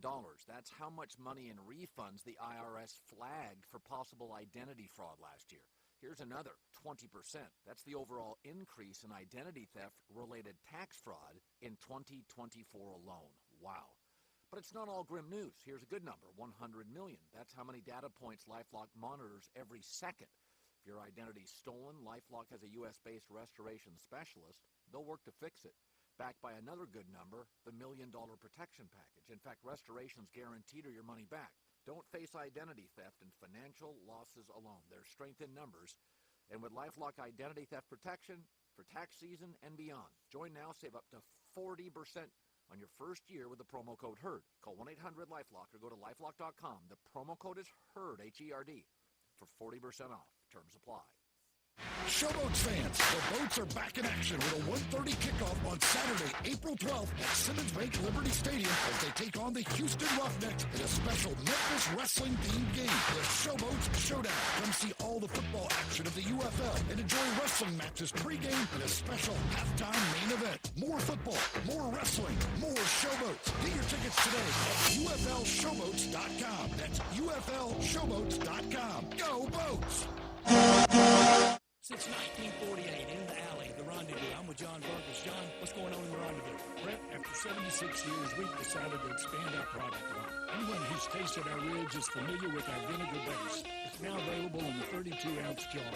It's so good to base or marinate all meats. I even put a little bit on turnip greens. Something we've been using at the restaurant or in our house has been the Greek seasoning. My father was a cook, but my mother was a chef. And she was the one that put Greek seasoning on everything from a Mediterranean diet or steak. My mom used it on soup, salad, veggies, fish, any meat. It's a great seasoning and a flavor enhancer. My brother Nick figured out salt and pepper is more than just McCormick's and Morton's. He's come up with the perfect blend we use to coat our shoulders and our brisket, and he used to make it for his friends as Christmas gifts, and they loved it. All these products are available at Rendezvous or online for shipping as gifts and in many grocery stores. And if they're not in your favorite grocery store, ask your grocer to stock it. A beloved family affair is still going strong since 1948. Rendezvous. Jenkins Floors and More invites you to their retail warehouse where they pass wholesale savings along to you. Jenkins Floors in Hernando, Little Rock, and Cleveland, Mississippi specializes in flooring and carpet, tile, mattress, and shutters and blinds. Jenkins makes your life easy with a 2-week turnaround.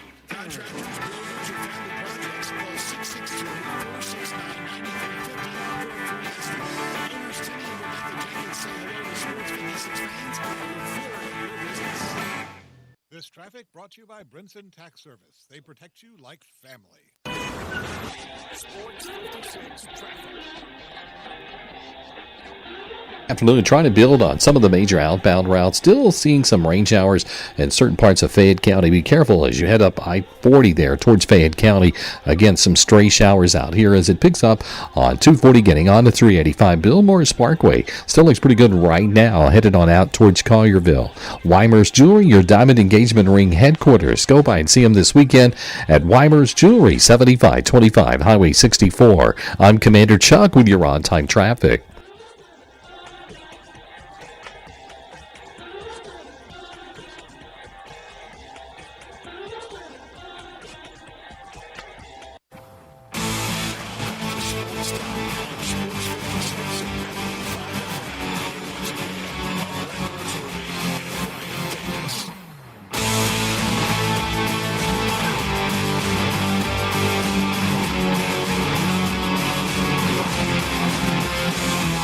Welcome back into Sports Time. Bryant and Brett with you live and local inside our Family Leisure Studios. We've talked a lot of Grizzlies today, but we got to get back into the conversation. They're back in action tonight. 8 o'clock tip time against the Denver Nuggets. The two coaches that have made the most recent coaching firings, two teams, I should say, that have made the most recent coaching firings, going at it in an important game for both teams. The Nuggets, 32 losses on the season. The Grizzlies, 33 losses on the season. So both these teams in the mix with one another. Important game for both, and I think one side probably feels a whole lot better about tonight's game than the other. The Dysfunction Bowl tonight in downtown Denver. Yes. I would have never believed the Grizzlies were going to lose at home last night. No. 4 straight now at FedEx Forum. No. And we talked yesterday about a once just really gaudy. Oh yeah. Staking their ground at FedEx Forum. That's kind of been. That's kind of gone away. Yeah, it's a good point by you because you're right. I mean, 2 years ago when everything was clicking and the future's so bright, they couldn't lose at home. And now you look up and on the road you're 22-18, but at home you're only 25-15. You're only a little better at home than you've been on the road. I know there's been a lot of talk about Boston and what they're doing, where they've been so good on the season. I mean, only 21 losses the entire season, but you look at it, 13 losses at home, only 8 losses on the road. So some people saying they play better away from home, but for the Grizzlies, you're right. I mean, it felt like they were building to FedEx Forum being an impossible place for away teams to come in and get wins, especially, national televised games. It felt like those games were bigger and those games were almost locks for the Grizzlies to win. And now, it doesn't feel like that. And, last night it felt like we were talking about it, the start of the playoffs. It begins tonight with this game against Minnesota. The Grizzlies certainly didn't look like it was a playoff game. I mean, they didn't play like it was a playoff game.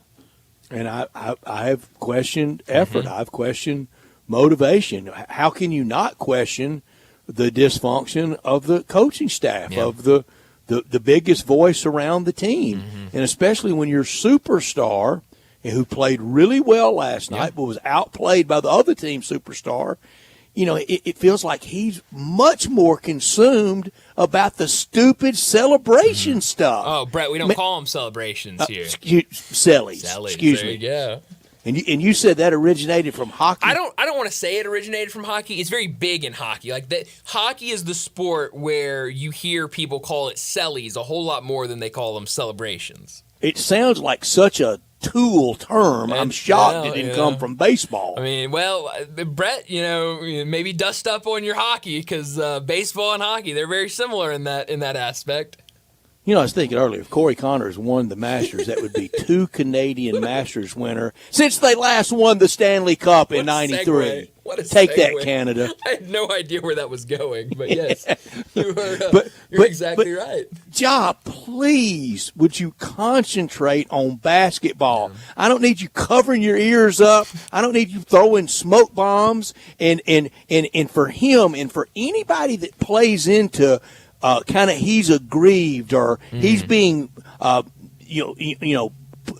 maybe mistreated. And he's talking about, he's going to do this until there's something wrong with this. No, Ja, you've got to understand you and guns, you can't do anything with it. Right. It's not that hard. You're not being mistreated by anybody. No, I mean, it's the evidence is there. I mean, there are now 2 videos where you are brandishing a firearm, and one after the meeting knee to knee across the table from the commissioner of the league, and he said not another time. Yep. And just a few weeks later, so don't act like there's mistreatment. And I think collectively we.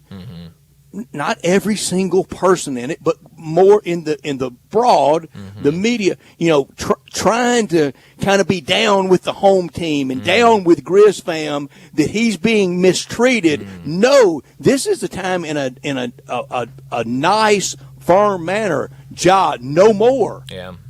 You're affecting the team, and when you affect the team, you affect Memphis. Yeah. Well, and I certainly agree. I think a lot of people can agree with the fact that the celebrations are being, the sellies are being overdone because, it's great. I like the new celebration. Like, it's cool. Like, it's fun. It's funny. I think it's hilarious. But at the same time, like, we should be worried about winning games and, playing defense instead of, what celly we're going to hit after making a 3. And I think that was the disappointing part of last night is, Brett, we can remember a couple months ago where it felt like John Morant was never going to make a 3 again, or at least make them consistently. It was knuckleballs ever again. And so last night you had a game where he goes out there, he makes 5 3-pointers, he has 36 points. and you still can't win. You're still outplayed by the Timberwolves and Anthony Edwards, the bench unit. I think that was the most disheartening thing of last night is, offensively you played well. It was just you couldn't get stops on the other end of the court. The further you get from Memphis, the more you hear this. It is out there, and it is going to become pronounced. Bruce touched on it a little bit. It was set off really nationally a week or so ago, 2 weeks ago, by Kendrick Perkins of the question, is Ja trying to, pardon the term, blow himself out of Memphis? Yeah, it's, and you're right, Bruce mentioned it. You, when you were out last week, you forwarded me an email from betonline.ag, our friends over there at betonline.ag, of odds for Ja Morant to be traded before next season. And I don't think, with everything going on, I don't think we texted back and forth about it. But I said, I brought it up last week and asked Bruce about it. And I said I had to reread the email probably 4 times when I saw, will Ja Morant be traded before the start of the 2025-26 season? And the favorite, yes, at I think -200, -300. I think I would bet yes, and I think now I kind of want to wait for all this recrimination and a lot of this angst to be when it's completed. But a early preview of that recrimination is going to be this. I'm for the yes for this reason. He's not getting any bigger. He's 6 foot and 170 pounds. Yep. This franchise cannot afford that next injury that causes him to miss 65 games. Yeah. This franchise can't get near that next off-course incident. Whether I hope it doesn't come. I hope it doesn't come for him. I don't want it to happen to him. No. I don't want it to happen to his family. Here's the celebration John needs to have. Here's what he needs to really concentrate on. Play basketball at night, and then during the day, pop up your bank account. Well, yeah. And you can do gun symbols. Heck, you can get out on your property and break out a 12-gauge and empty a barrel. Well, I'd be that excited if I was looking at his bank account. Because you can look at that bank account and realize I'm in the 0.00 percentile of income in the United States. That's it's a great point. And I think another good point you made. That's your Selly. I love Sellies. But I think the point you made of, every year, unfortunately, we've seen issues with injury with Ja Morant. And, even earlier this season, we were talking about hadn't played, however many 5 consecutive games in a row. And so now he's healthy. He's out there playing. And so, maybe the franchise views it as the time, hey, he's healthy. We can get a good return. This time, trade him. I'll be honest, I'd bet the no if I was betting on if Ja Morant will be traded before the start of next season. But, I think you make a good point about the injuries are there, and the injuries have been a concern. And if you're gonna be paying your superstar all of this money for him to not be out there for a majority of the games, yeah, maybe that return that you can get for him with his age, with how young he is, and maybe that return is valuable enough to pull the trigger before next year. And that fan, that media member, that front office person, whoever it is, that if you're kind of defending Ja like he's being mistreated, you're doing him a disservice. This is the time, well, it may be past time for that big, you're the face of the franchise, please act like it. Yeah, you might be right. It might be a little too late for that. I do not know. But tonight against the Denver Nuggets, 8 o'clock, it's going to be a big one right now. Denver, the Clippers, they are both with 32 losses. They're battling for that 4th seed. Grizzlies, Warriors, Timberwolves, they all have 33 losses. So a win tonight for the Grizzlies would give 33 losses to the Nuggets, and would certainly, I think, give the Grizzlies a little bit of a boost. Maybe they could jump the Warriors there, depending on what the Warriors do tonight. But the Grizzlies, they need some wins in these last 2 games of the regular season. Right now, slotted in the 7th seed because of all of the tiebreakers. Well, before we get to a break this weekend, maybe you're looking for something to do. How about you head down to Frontier Western Store? Family owned and operated since 1967. Frontier Western is your one-stop shop for the biggest brands like Carhartt, Wrangler, and so much more. Check out Frontier's world-famous boot showroom. Whether it's work boots or dress boots, Frontier has you covered for the entire family with plenty of in-stock proven classics like Ariat, Dan Post, and Durango, just to name a few. Frontier Western Store, I said it earlier, they're the one-stop shop for Carhartt in the Mid-South. And they also have you covered with thousands of options of new shirts and jeans, including Carhartt. Do you need a new pair of jeans? Frontier has you covered with the newest selection from Wrangler and Ariat. And you'll love how easy it is to find your style and your size. Frontier's pricing is lower than online and chain stores, so you know you'll be getting the best deals. Head down 5880 Goodman Road in Olive Branch and check out the whole selection. Open Monday through Saturday, 9 a.m. to 7 p.m. and Sundays 1 to 6 for Frontier Western Store. Well, let's go ahead and get to another break, and when we return, it'll be time for Big Number of the Day. Start your day with Sports 56 Mornings with Greg Gaston and Eli Savoy. Weekday mornings from 7 to 10, right here on Sports 56 and 98.5 FM. Station celebrate Fan Appreciation Day with the Grizzlies at the final game of the regular season this Sunday, April 13th at 2:30 p.m. All fans in attendance to the Grizz versus Mavericks will get a free fan poster. Get your tickets today at Grizzlies.com or the FedEx or box office. Febreze. As a rideshare driver, I love keeping my car smelling fresh and clean. So when I'm driving, I only trust Febreze car vent clips, featuring 3 distinct intensity settings. Because it's that little touch that sets me apart. I can turn the intensity down for subtle freshness, or I can turn it up for when I want lots of scent. So whether it's set to low, medium, or high, with Febreze car, I know my car's going to smell amazing. Which keeps my driver rating right where it belongs. Picking up.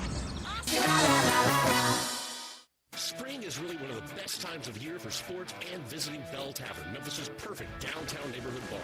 The Bell Tavern is a sports bar, but with the beginning of baseball, the stretch run for the Grizzlies, and everything else that's going on, there is simply no better place to be than Bell Tavern. One thing people say all the time is that they have made more friends at Bell Tavern than they have at any other bar, and that's because Bell Tavern is a grown-up bar where people treat one another with respect, and that's how you make friends. You go to a friendly place and find out what you have in common, like, say, Bell Tavern.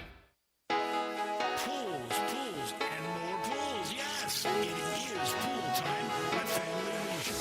Family Leisure is already booking pool installs, so you need to buy now and get on that list. 24-foot pools start at $19.99 install. Liners are starting at $2.99. You're going to need some pool accessories, so they're all up to 20% off. Not quite ready for a pool? That's fine.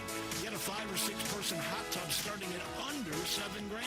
You can also go for a swim spa or perhaps a cold plunge tub. Those are now $2,000 off. Get patio furniture up to 50% off on select sets. Buy your pool now. Get on that install list. Mention this commercial, and your install is free. It's underlined in the in-bold print, so you know it's big. It's pool time at Family Leisure. Family Leisure, Whitten Road at I-40, where family and fun come together. Hello? Hey, little sis. Did you get your W-2 yet? Yes, I did. Well, you know last year when I told you to file early to get your refund quick? Yes, I remember. Well, go ahead and call now, and you can get your refund fast. Thanks. That's why I love you. Always looking out for your little sis. To get your taxes filed quick and get your refund fast, go to Brenton Tax Service, located in Midtown Memphis on Madison Avenue. We may not be related to you, but at Brenton Tax Service, we protect you like family. You know, sometimes I wish I had a gun. Well, I'm armed, but before I bought one, I still went to Top Gun Academy to learn to protect myself without a gun. How is that possible? Top Gun's personal protection training. It's perfect if you want to protect yourself without firearms. I don't know. And it's perfect if you feel the need to carry a gun for self-defense, because the last thing you really want to do is shoot. That is scary. Not at Top Gun. It's very comfortable, and you learn to load, handle, and shoot a handgun safely. Protect yourself. Go to Top Gun Academy. They're at 2770 Whitten Road. Is your wife asking you to stop eating junk food? Well, we have it covered at Humdingers. It's quick, it's healthy, and most important, it tastes amazing. Many choices from salmon salad to rainbow trout and grilled asparagus. Come visit us for lunch at Humdingers, 6300 Poplar Avenue. So good, Coach Penny eats with us weekly. Don't forget, Humdingers offers full-service catering for weddings, social events, or your corporate lunches. You can call 901-260-8292 to find out more.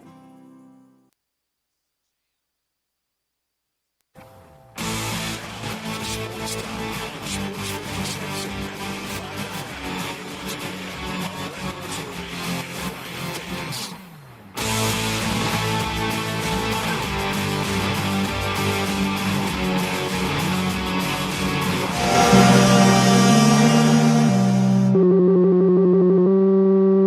Big Daddy. Hello, Big Brand. It's a guy, he wants to be big, then he gets big, he doesn't want to be big anymore, then he gets small, but the suit's too big. Big Daddy. The big boy. You're a big guy. I think she's trying to pull a fast one on Big Daddy. The big number of the day.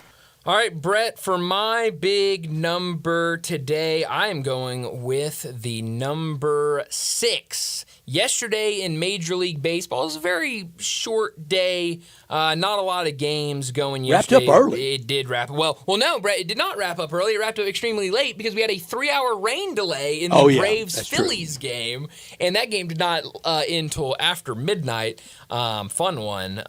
We had Phillies money line, which did not hit. There was a guy that was dressed up like Marcell Ozuna and stayed through the rain delay and made his way down because there was nobody stayed for the 3-hour rain delay. Made his way down like right behind the dugout, and I mean, hat, glasses, jersey, neon arm sleeve. I mean, it was hilarious. A guy dressed and looked a lot like Tony La Russa got out on the field after the final out made of the 2011 World Series. What? Part of the celebration for a little while. Cow. And then they figured it out, and I mean, they treated him roughly. Yeah, I believe that. Well, so my big number is the number 6. There were 12 home runs in Major League Baseball yesterday, including a Marcell Ozuna walk-off last night. So there were 12 home runs in Major League Baseball yesterday. The Angels hit half of them. 6 home runs from the L.A. Angels yesterday afternoon. Albert Pujols didn't have any, did he? No, Albert Pujols was not involved. They're the first team to hit at least half of the home runs in MLB on a day with at least a dozen homers since the Reds did it on April 29th, 1978. That day, it was also 6 of 12. So, that was at the very end of Big Red Machine, kind of starting to wane. How about this? Pete Rose hit 3 of the Reds' 6 home runs that day. He didn't hit many. No. And you know how he rounded the bases when he would hit a home run? Backwards, right? No. That was Jimmy Pearsall on his 100th home run. No, full tilt. He ran them full sprint. He sprinted them. Wow. Yeah. Okay. I wouldn't want to hit a lot of home runs either if I was sprinting around the bases. What else does it say about Pete Rose? The only 3-run homer game of his career. How about that? The only time he had a 3-homer game was on the day the Reds hit half of MLB's home runs. How many for Trout last night? Any? He had one, I think. I think I saw him hit one. He's off to a good start. He's off to a really good was start. Last year till about middle of May. That's true. And then those injuries, I hope he can play in 140 games. I hope so too, but those injuries, they've been no joke for him. My big number is 50. That's the cut line at Augusta National at the Masters. 50 and ties. Right now, that's 54 people, and it's +2. And it looks like with the very few people left on the golf course that the twos are starting to hold, that they will make it. It won't jump to 1. +1 or better is 44. So it looks like all the twos are going to get in. No chance for the threes. And right now, 37 players even or better. Wow. 26 players under par better, 1 under or better. Wow. It feels like it's going to be a really fun weekend at the Masters this year. I mean, we already talked about it. That top of the leaderboard is really good. You know, how close a lot of these guys are. It feels like it's going to be a lot of fun over the weekend. storylines. Justin Rose would be his second. A U.S. Open to go with the Masters. That's Golf Hall of Fame. It might be anyway. Yeah. Bryson DeChambeau would be his third. Won last year. Rory, we know the story. Corey Connors, first time. Scheffler, back-to-back years, 3 in 4 years. It would be for him, joining only Jack Nicklaus to do that. Tyrrell Hatton, first time major winner. If he got there. I like the storylines. Yeah, the storylines are really, really good. Feels like it's going to be a lot of fun. Speaking of Mike Trout, 10 home runs this year to start the season. 2 yesterday in that game against Tampa Bay. So that's great start. Yeah, really good start. So he had 2 of the 6 that the Angels hit yesterday afternoon. Really good slate of Major League Baseball tonight.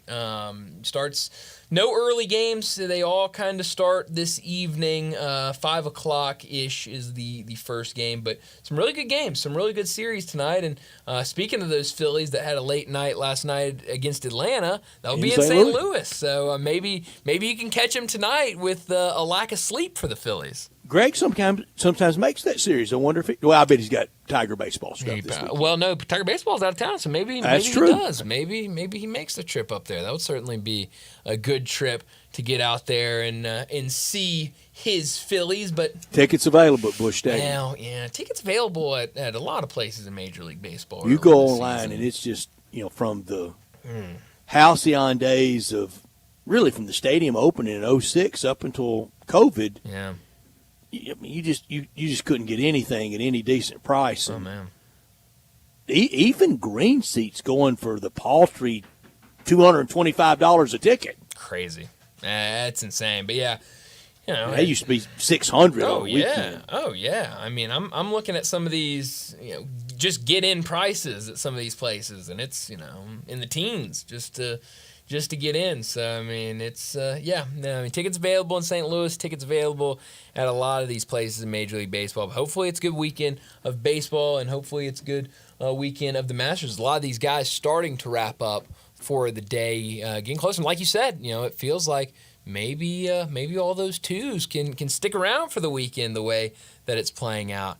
That would definitely include a couple people. Phil Mickelson trying to be in that group that makes the cut. He's real close. Yeah, he's won over, so he would be in that mix unless he blows up here on these last couple holes. Now, he hadn't played well, but don't spend a whole lot of time searching for him on your TV coverage. No, certainly not. He is persona non grata, isn't he? Only reason the first time I've seen him today, they just flashed him up there. One shot. Yeah. I think I've seen one shot. Now, he hadn't played well, so it hadn't demanded a lot of coverage. But there was a time that his every movement, especially there, was covered. Yes, every shot would have been front screen in your face. But you're right. Things have certainly changed. He did. He absolutely did. And, hey, we talked about it with Dustin Johnson. I mean, all that money, hope it was worth it. And, for a lot of people, that type of money certainly makes it worth it. But I still my favorite live guy ever, and I loved him when he was on the PGA Tour. He never won a major, but he won some. Mm-hmm. Always cashed a big check. Was Pat Perez. Yeah. And it looked like he had fun everywhere. Oh, yeah. And from stories I've heard, he had fun everywhere he went. And when he signed with Live, he went, 100% about the money. His first interview. He said, I'm 40-something years old. Right. I've had my brains beat out since I was 10 years old by a guy named Tiger Woods in Southern California. Yeah, I'm taking the cash. Yeah. What Party can you on. say after that? Good for you then. And kind of the same thing Brooks Koepka did. Of hey, my body's falling apart. I need to take the money. Now Brooks Koepka, on the other hand, has kind of walked that back and said, "Well, I wish we were further along. I wish we were this. Wish we were that." Charles Howell kind of did the same thing. Yeah. He went, this is 100% about. Yeah. This is my retirement money. Yeah, I mean, there were a couple guys that were very honest about it, but most of them were not. They wanted to kind of play around. This is good for the game and all that stuff. Yeah, please, okay. And Phil was one of those guys. We need a world tour. Yeah, Phil was big. This is going to grow the game guy, and it has done quite the opposite. If I have to say, it certainly was. Well, let's go ahead and wrap up this hour and get to another break. And when we come back to start our third and final hour, we're going to talk a lot more Masters coverage. Dan Reardon from KMOX. He's their golf reporter up there in St. Louis. He's going to join us live from the Masters, talk about everything we've seen through the first 2 days and what this leaderboard means going into the weekend. We'll do that next on Sports Time.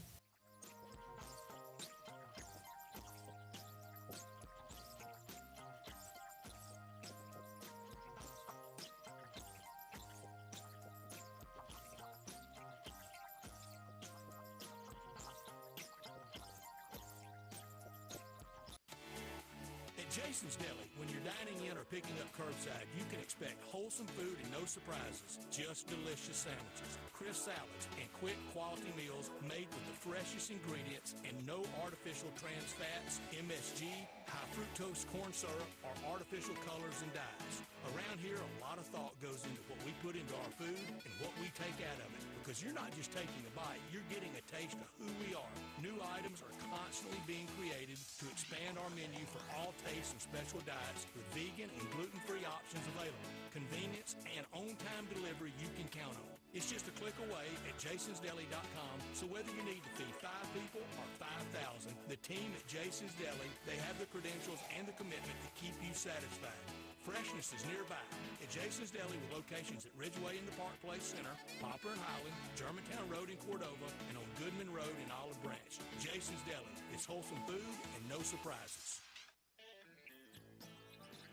Hi, this is Troy Fiveash, owner of Fiveash Roofing. I have been told that my ads are all business and I should share some of my personality.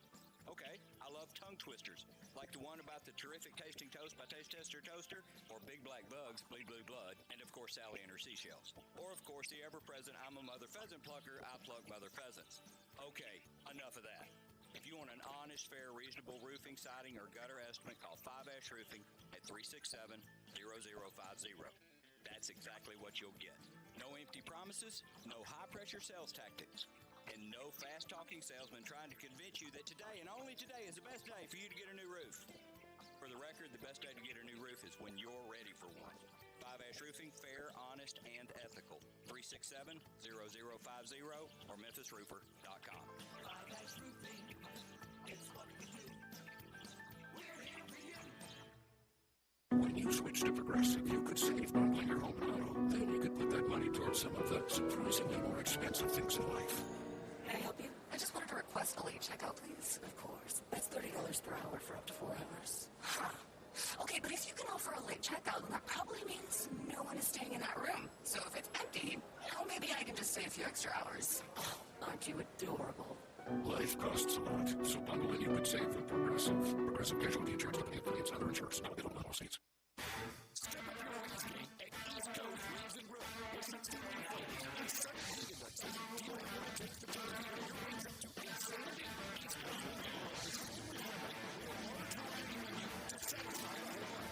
Sign up today for a warranty card and taste the rewards. For every dollar you spend, you collect a dollar. One time is not next time we're going to visit the East Coast Wings and Grill.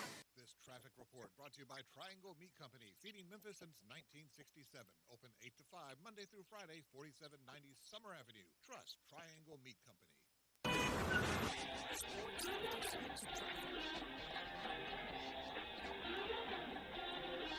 Good afternoon. A little bit more volume in the last few minutes. 40 West, right across the Hernando de Soto Bridge as you work your way back over into West Memphis. Trying to pick up out here in a couple of spots. Going outbound Sam Cooper. Still looks pretty clear right now with that clear shot on 40 East from Sycamore View Road past Germantown Parkway. Now it is building as you continue out towards Fayette County.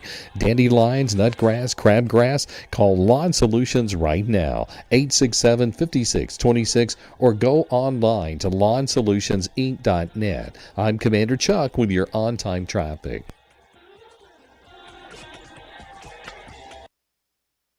This is Original Sports Station. We are Sports 56, WHBQ Memphis, and W253DF Memphis. Now, back to sports time on Sports 56 and 98.5 FM. This hour brought to you by Jaguar Land Rover Once again, Say you stand by your man. Tell me something. Welcome back into Sports Time. Bryant and Brett with you live and local inside our Family Leisure Studios. And joining us now to talk the Masters from KMOX in St. Louis, Dan Reardon joins us to talk everything going on at the Masters. Dan, thanks so much for joining us. It's been a really fun 2 days, but so far, Justin Rose, it's been all about him. A 65 yesterday, a 71 today. He is the solo leader right now. A couple guys that can maybe get a little close that are still out there on the course, but really good chance Rose is the leader going into Saturday. What have you seen from him through these first 2 rounds? Well, he's played extremely well. He struggled a little bit in the middle or the end of the round yesterday, in fact, bogey in 18.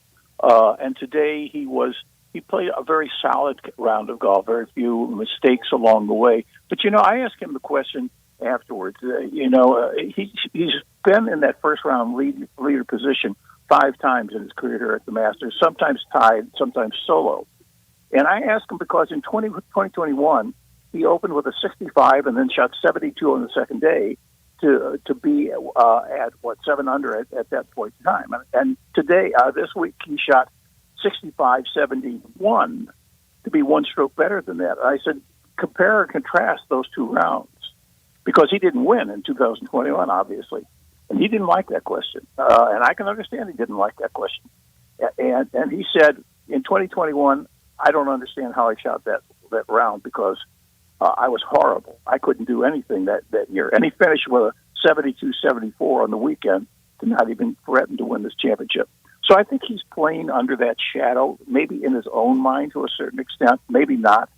But that's the way he's being looked at right now, as sort of the pro tem leader of the Masters. And nobody has yet bought in entirely to Justin Rose being the 4-day champion of this tournament. That is well put, Dan, because I feel like that 72-75 is more likely for the weekend than a pair of 67s. But, he is a major champion. He's done these. He's done things before. Great Ryder Cupper. Yeah. The thing I said yesterday is I said, Jack Nicklaus won the Masters at 45, and at 44, I don't put Rose in that same family. And that may be a little rude, that may be a little offensive, but I'm sorry, I'm just drawing that comparison. And it's not coincidental that players don't win majors after 40 for the most part. And certainly at Augusta, they don't win majors after 40. So, that's where and if I had a second bite of the apple with him in terms of the question, I would like to know why he thinks there's been so few players who past 40 have won Masters championships. And I don't know what the answer would be. But it's not coincidence that it's a rare accomplishment. What is your best speculation of why that is, Dan? Scar tissue. I agree. Too many snakes in their head.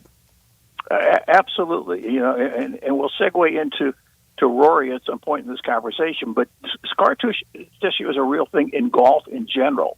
Mm-hmm. Why did Tom Watson never win a PGA? Why did Arnold Palmer never win a PGA? Why is Jordan Spieth looking for a PGA championship?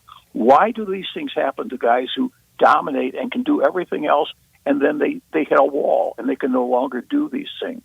And I think it's not physical. These guys don't break down.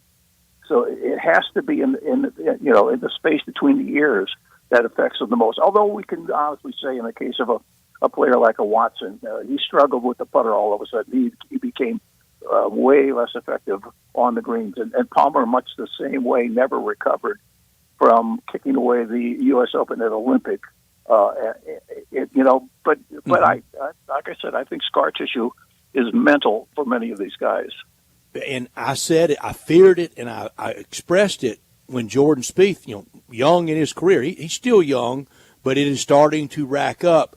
He was so conversational. He was the running commentary, and he would really get a little bit fussy. I said, if he's doing that at 24, man, wait till 34. The only thing I would say about Spieth is he still has the ability to make a lot of birdies in the round. Now, he has the problem of he makes a lot of doubles in the round. But I would say that in contrast to some of the, Rose is not a guy that's going to go out in most cases and put up 5, 6, 7 birdies in a round. Jordan's still doing that even this year. Mm-hmm. And we saw him doing that even when he was still injured. So I leave that window open a little bit more for Spieth just because of that one ability. He can get the ball in the hole and change the scoreboard the other direction. The biggest story of today has been Rory McIlroy going 6 under in round number 2. Yesterday it was going well for him. He was right there, T2, and then double bogeyed on 2 of his final 4 holes of the day. Brett and I talked about that, of what can that do to your mindset? You have to go and sleep on that being the way you finished round 1. Well, seems like he slept well. He comes out there, shoots a 66 today. What did you make of the way Rory's round ended yesterday and his round today?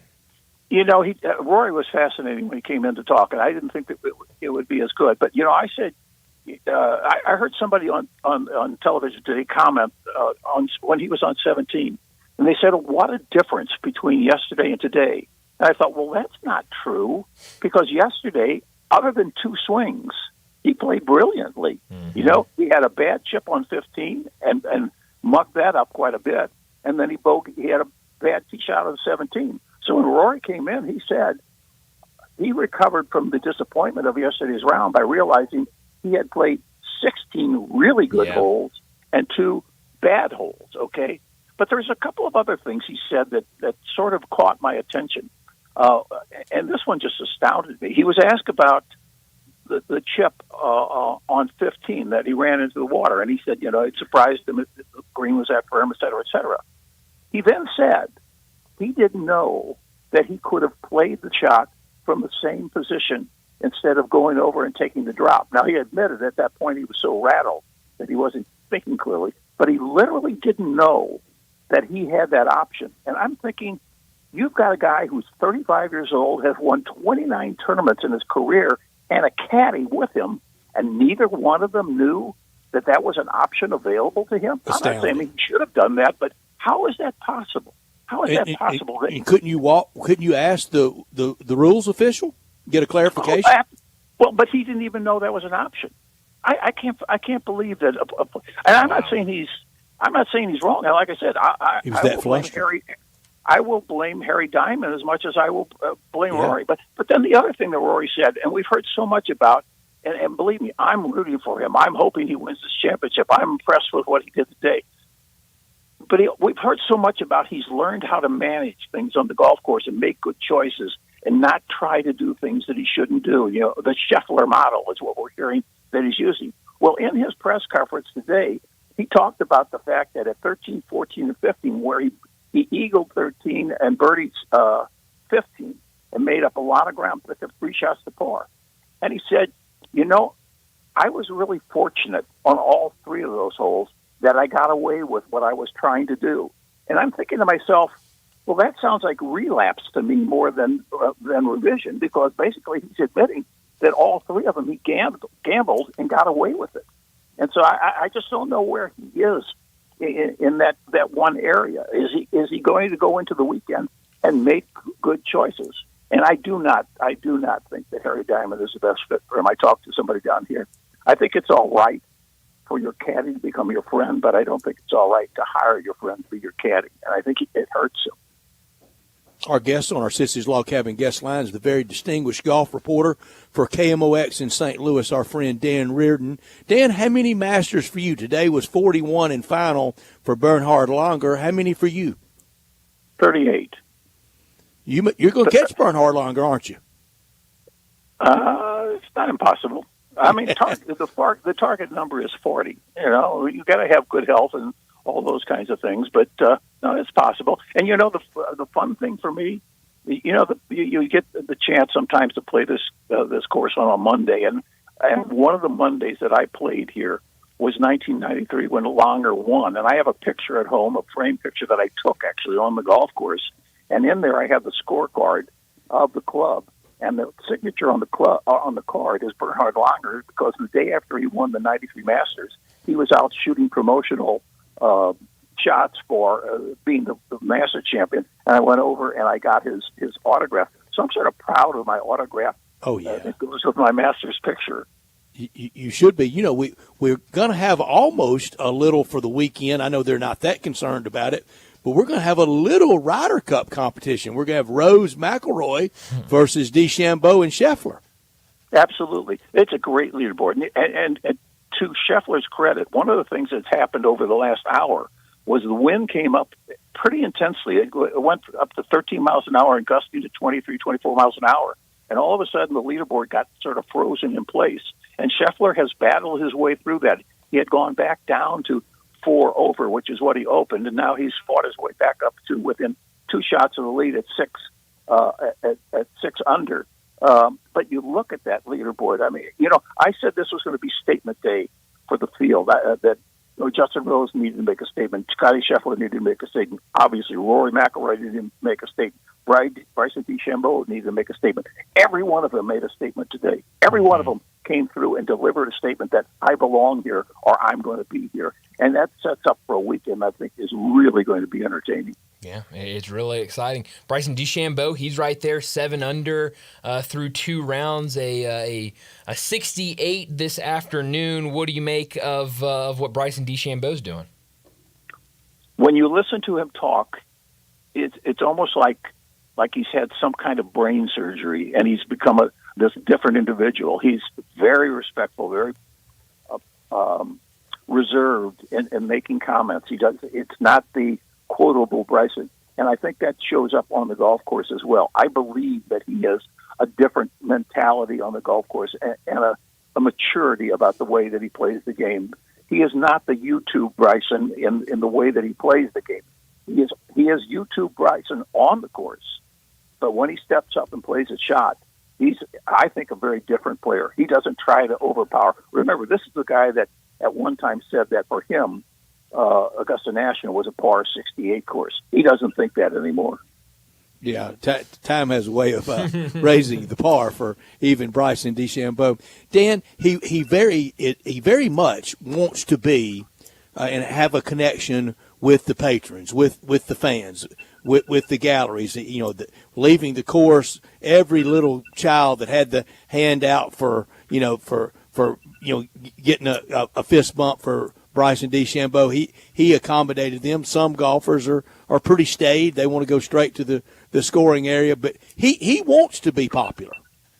Well, if he wasn't buried behind a face on a milk carton on the LIV tour, Bryson DeChambeau would be the greatest star in the game right now, regardless of the success that Scotty Scheffler has, because Bryson caught on to the idea that if I do that YouTube channel, I'm going to grab everybody 30 and under, and they're going to root and cheer for me. And he owns that generation right now. As good as Scheffler is, as good as McIlroy is, and Rory is probably maybe the most beloved player among the elite players out in the game right now.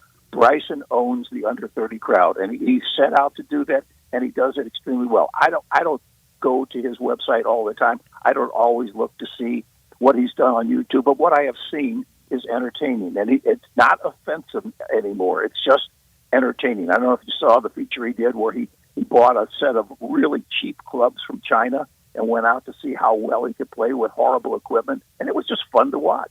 And that's who he is. But like I said, he's able now to do that.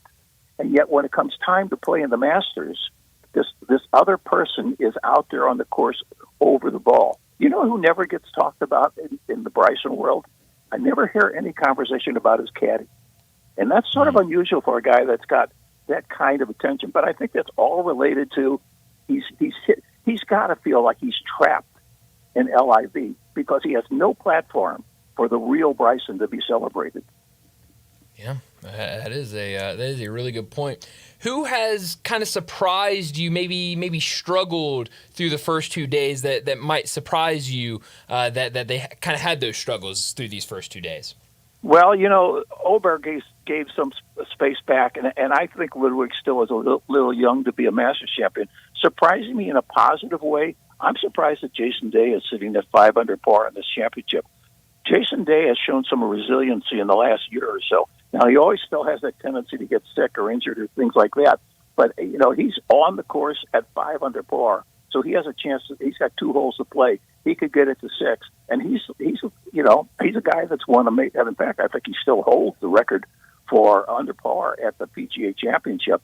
So I would say he has surprised me. I'm trying to think if there's anybody there. In terms of disappointment, I guess Schauffele at 2 under has not been as much of a factor, but I think I think Xander is still trying to get back in tempo because of that rib injury. I don't think he played until the Palmer tournament and then has played since that time.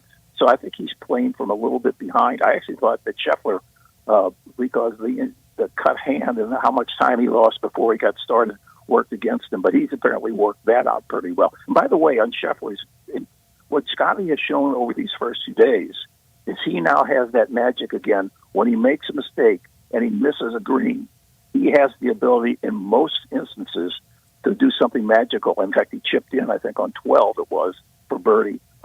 He has that ability back in place, and that's going to serve him well over the next 2 days. Dan, you know so well through the years, Augusta National, they have the club itself. They have a great way of keeping their business very buttoned up. They don't let a lot out, and we all speculated, especially when Hurricane Helene hit, and we saw the damage to Augusta proper, and even some reports from the golf course. We feared the worst. We're seeing it this week, especially with the innovation from CBS and ESPN with the drone shots. I think particularly behind the green on 12, there are a lot of loblolly pines gone, isn't it? And it's also a little. I know they had the tree come down on the green on 16, but I think the look is the same a little bit around 16. It looks a little thin in terms of trees. Now, I've heard the players say that their reaction is, as they're on the golf course and they look either direction, they can see a lot more of the galleries and the other holes than they're accustomed to seeing. And they actually sort of like the openness that has come courtesy of Mother Nature. In terms of the condition of the course, they can control all that. There's no damage. Phil Mickelson told a story a couple of weeks ago that he was playing a practice round here a few years ago, and a tree came down during his round. And he said as he continued through his round, he could see the crew come out and take the branches away. And then he went a little further in the round, and he saw him take the tree away. And as he was walking off the course, they were putting sod over where the tree had been. That's Augusta National when it comes like to it never happened. taking care of. Yeah, that's correct. Yeah. Dan, last thing for you: who wins it all on Sunday? I've got to ride with the emotion and go with Rory. It's that I want him to win, not so much that I believe that he's going to win. I think it's still good. Actually, I got a hedge on that a little bit because nobody knows what he's doing, that DeChambeau was the wild card in this championship, and I think Bryson is still the wild card in this championship. But I'm rooting for Rory, so I'm prejudiced in that regard. Yeah, feels like the way it's playing out, Rory's going to have a really good opportunity come Sunday afternoon. Dan, as always, thanks so much for joining us. Enjoy the rest of the weekend, and let's do this again soon. I enjoyed it, guys. Thanks for the time. Thanks, Dan. Thank you, Dan. Thank you very much. Dan Reardon with us from KMOX in St. Louis. So 38 for him, 43 yesterday for Grant Hall. 81 years of Masters experience and coverage for guests that we've had the last 2 days. We are very honored. Yeah, if you want the Masters coverage, we've got it. That's a lot of years between those two guys, and I mean, it shows why they have covered that many Masters. I mean, that's a lot of pimento cheese sandwiches. It sure is. It sure is. But they certainly know what they're talking about, and Connor, they would you eat a pimento cheese sandwich? I would. Yeah. Would you eat an egg salad sandwich? I'd eat a lot of things, Brett. Yeah. So, okay. yeah. Connor. Right. So you're not as finicky as your brother and myself. Not at all. Okay. Very different. Very different. I got one nephew that if you put it in front of him, he'll eat it and That's eat him. and Yeah. eat and eat and eat Yeah. and eat. He can wreck a buffet. You make not a dime. Every buffet that sees me coming, it's straight cash, straight profit. Because there's no way I can justify it, and I'm very finicky. I would not eat an egg salad sandwich under the threat of going to Guantanamo. I will not eat there's not a lot of things I will eat, but if it is something that I will eat a lot of it. So I do like pimento cheese, but I didn't realize this. I'm very averse to mayonnaise. And that's all pimento cheese is. Yeah, absolutely. It's just a big jug of elements. No, it's not for me. But Now, if it is for you, hey, by all better means, not overthink it, should I? No. That's the problem. You start overthinking it. You start looking at the ingredients, and then you're in a world of hurt. Who's your winner, Sundry? Who do you want to win? I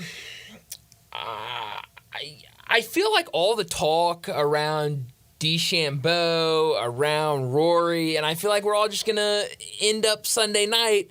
Scotty is going to just he's just doing his thing right now. You know, he's still out there right now. He's kind of battling back. There was a little bit of a just stretch kind of shadow earlier. boxing. Yeah, but there was a stretch earlier where it looked like he was starting to struggle, but now back to 6 under overall, 2 under for the day. Still has a couple holes left to play. It feels like he's in the exact same spot. I mean, if we end it now, and he's 6 under after this round, he'll only be 2 back of the leader, and that feels like going into the weekend, that's exactly where he wants to be. So that is who I think will win. In terms of who's contending and who I want to win,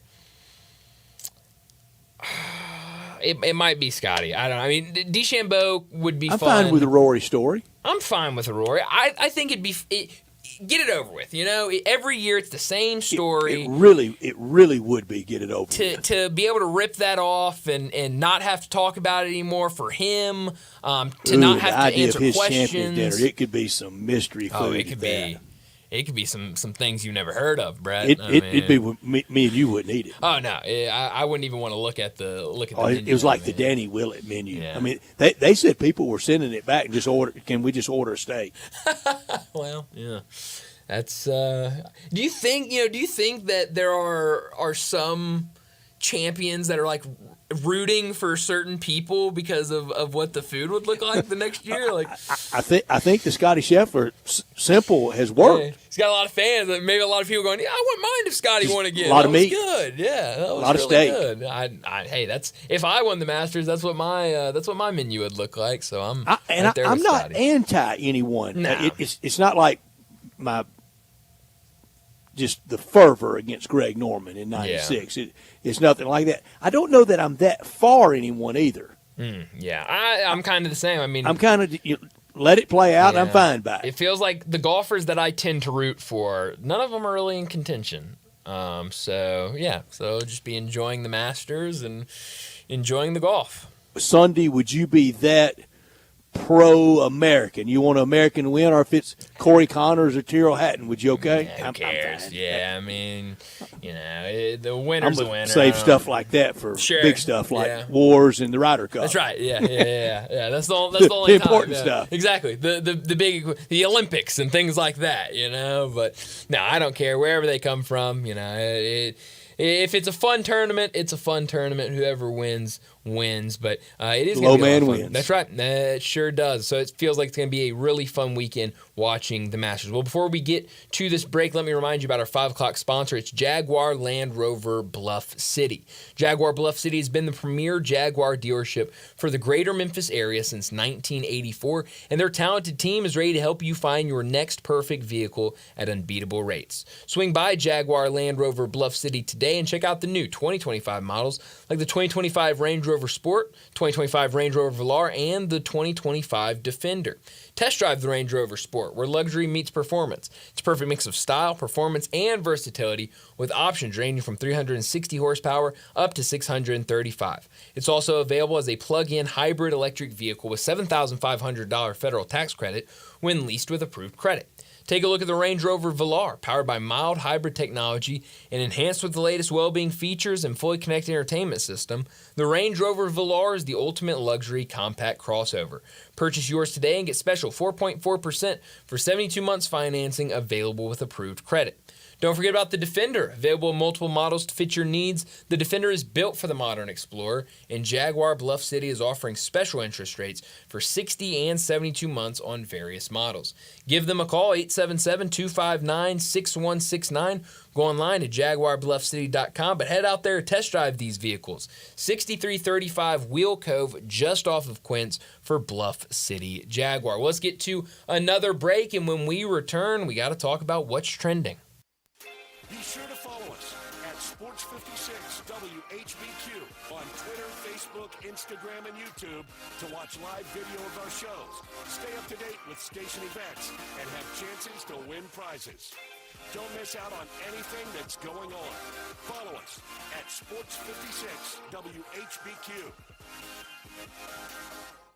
Briggs Powder Coating for a beautiful finish every time. Briggs Powder Coating specializes in automotive, ornamental, residential,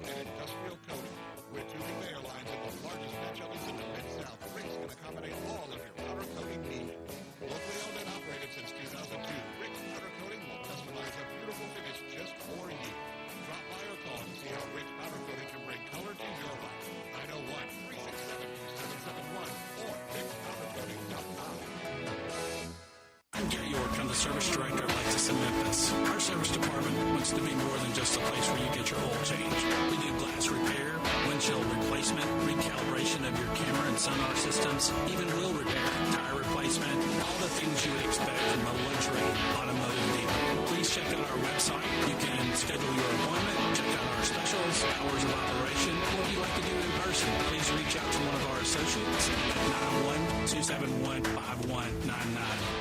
Judging from the crowds, it's clear that Memphis has figured out that Sunrise on Jefferson and Sunrise on Poplar are the best places in Memphis to get a hot, fresh breakfast or a tasty, delicious lunch. Yes, there is always a crowd at both Sunrise locations, but because it is policy at Sunrise to get you your food as quickly as possible, you'll never have to wait long to get a seat or to get your food. Speed and quality are the two most important things to every Sunrise employee, making sure your experience at Sunrise is one you'll want to talk about.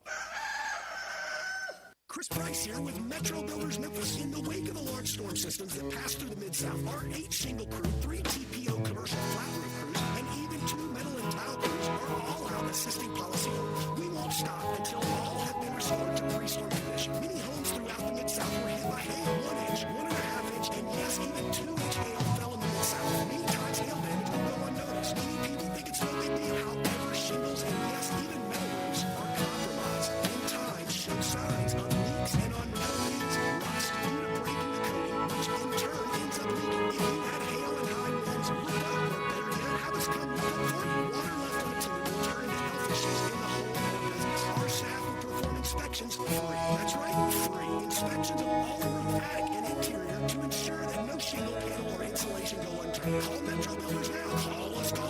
375-1717. That's 375-1717. Or check us out online at metrobuildersmemphis.com.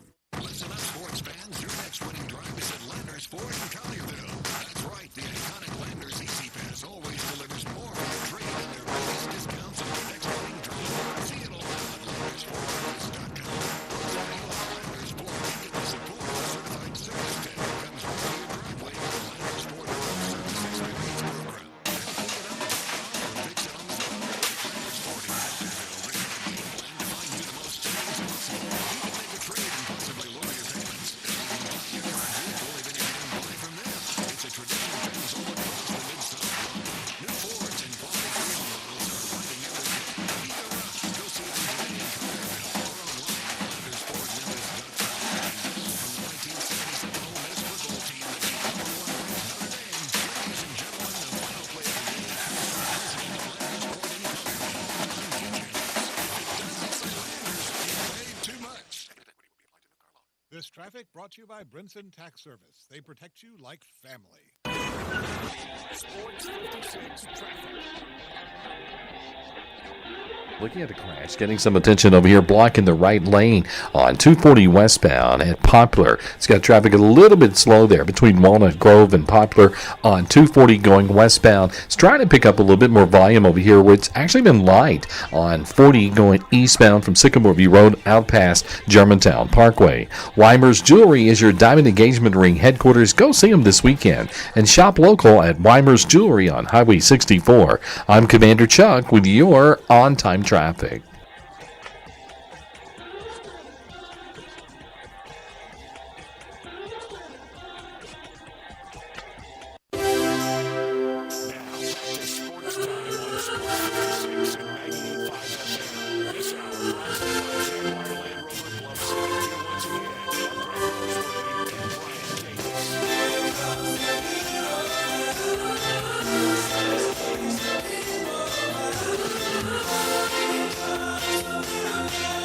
Welcome back into Sports Time. Bryant and Brett with you as we got about 30 minutes left in today's show. We got to talk about what's trending. A lot of things trending right now. The Masters, NBA, what's going on with Nico. But before we get to any of that, we got to Showboat Bankroll. The boats, they're in action tomorrow afternoon against the Houston Roughnecks, a battle of 0-2 teams. Two teams that used to share the same stadium, I guess. Or no, is the Roughnecks... The Roughnecks, yes, sure did. They sure did. I didn't know because Houston. Did you go to any of their standalone games when they were playing like another opponent other than Memphis? I don't think I did. I did not. I wanted to, but I don't think I threatened ever did. But I didn't. I always get confused because XFL also had a Houston team, and then the They did. USFL had a Houston team. So I didn't know who got the rights of the Houston. Houston's franchise. had a lot of football teams. Have they they had really? Old USFL. They were the Gamblers, yeah. owned by Jerry Argovitz, who would fine his players if they helped anybody up. That's hardcore. That isn't is hardcore. I mean, you mean business then. Jim Kelly, famously the quarterback for Yeah. Houston Wow. Gamblers. Wow.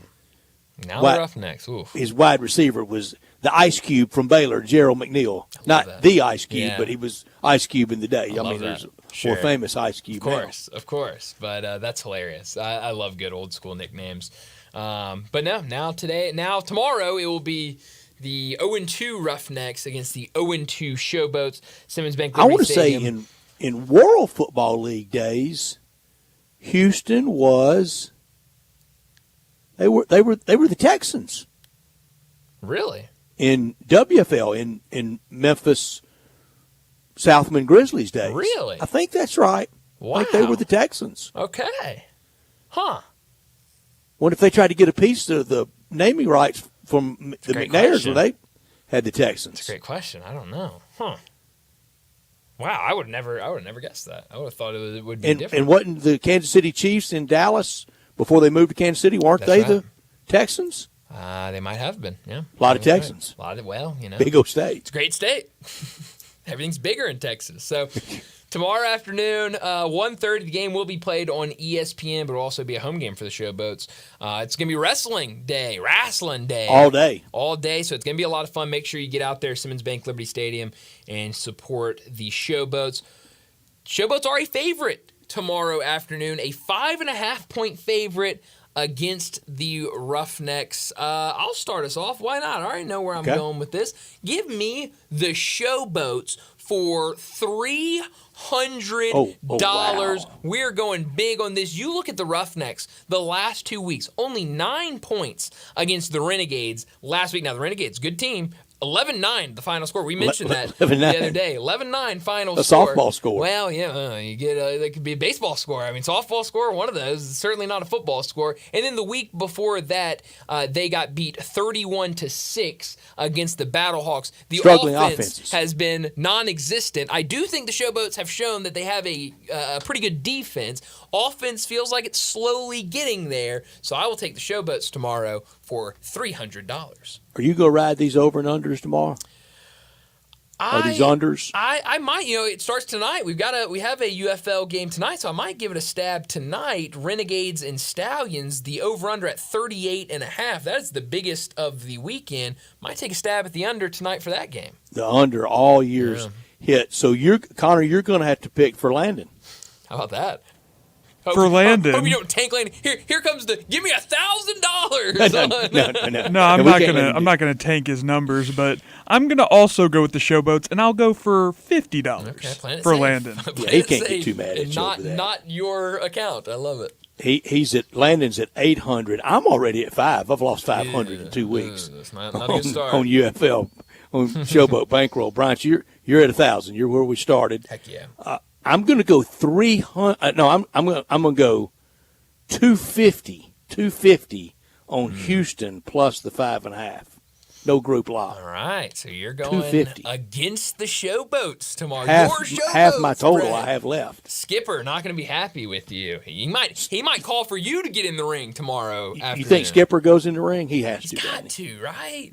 But he can't get roughed up. We can't rough up Skipper. No. Maybe can't rough up a guy in a captain's hat. Kinda, can you? know, That's one kind of a rule, isn't it? Just among general society, you don't rough up a man in a captain's hat. I think that's where you bring him in. You pull one of those moves where he's kind of like he's in the way. The bad guy thinks he's right there. Then he ducks, and then the good guy comes through and either gives him a fist or gives him a foot. One of those numbers. Bryant, you know how fondly I speak of our old producer David Basham. Yeah, absolutely. And Bash went down with one of the great tweets ever. He was at the intersection, kind of at Poplar and Mount Moriah, right there by the Belmont, by the half shell. Yeah. Very busy. Mm-hmm. And he said it was a guy on a Honda 50 with a captain's hat coming through there, and he tweeted out. He said, "Want to applaud the guy in the captain's hat on the Honda 50 Absolutely. at Poplar Perkins." That is big time. Wow. That's brave, isn't it? That's very brave. You got train, you got east-west, north-south traffic. A lot could go wrong. A lot riding through there go on a wrong. Honda 50. A lot could go wrong, but hey, good for him, I guess. I don't know. A lot still coming out on this Nico story, and it does not feel like it is any good news on the Nico story. If you're planning on seeing him at the spring game tomorrow, I don't think you will. No. I saw a report earlier, and I do not think I saved it, that said, oh, no, here it is. Matt Fortuna, who covers college football really well, he put out that Nico was not at practice today.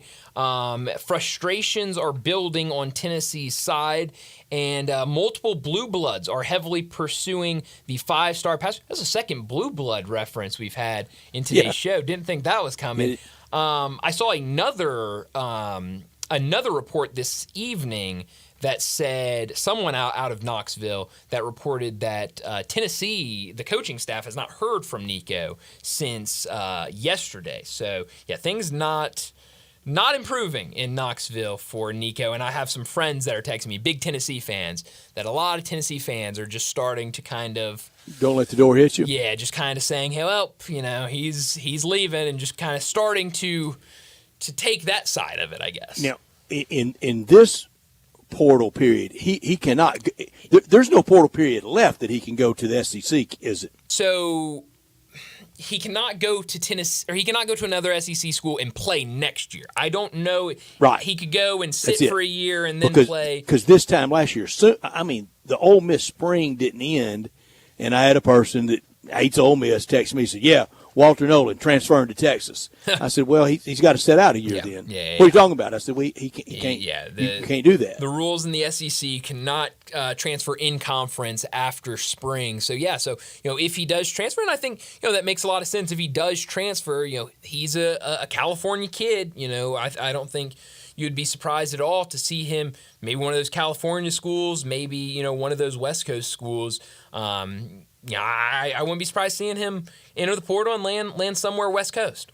Mm-hmm. That makes sense. Also, if it's blue blood, open competition at Ohio State. Sure. Yeah. A lot of good people involved in it. Yeah, there definitely are. But Ohio State has shown they're not afraid to spend money on a roster, and look what it got them last year. That was the story all year. Is the most money spent on a roster, and it ended up getting them a national championship. So maybe they go back to that well. Oh, absolutely, no doubt about it. There's nobody, and that kind of goes back to our conversations we've had a couple times this week about NIL, the money that these guys. There's not a booster, an Ohio State booster, that is regretting their decision of putting all of this money into the football team after winning the national championship. They're not one of them. Would double it. We would do it again 1,000,000 times, then double it. You're absolutely right.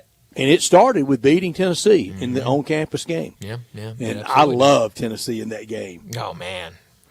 Couldn't have been more wrong. And then ran out with their shirts off and ready for the elements, and then immediately put them back on. And that never works, does it? No.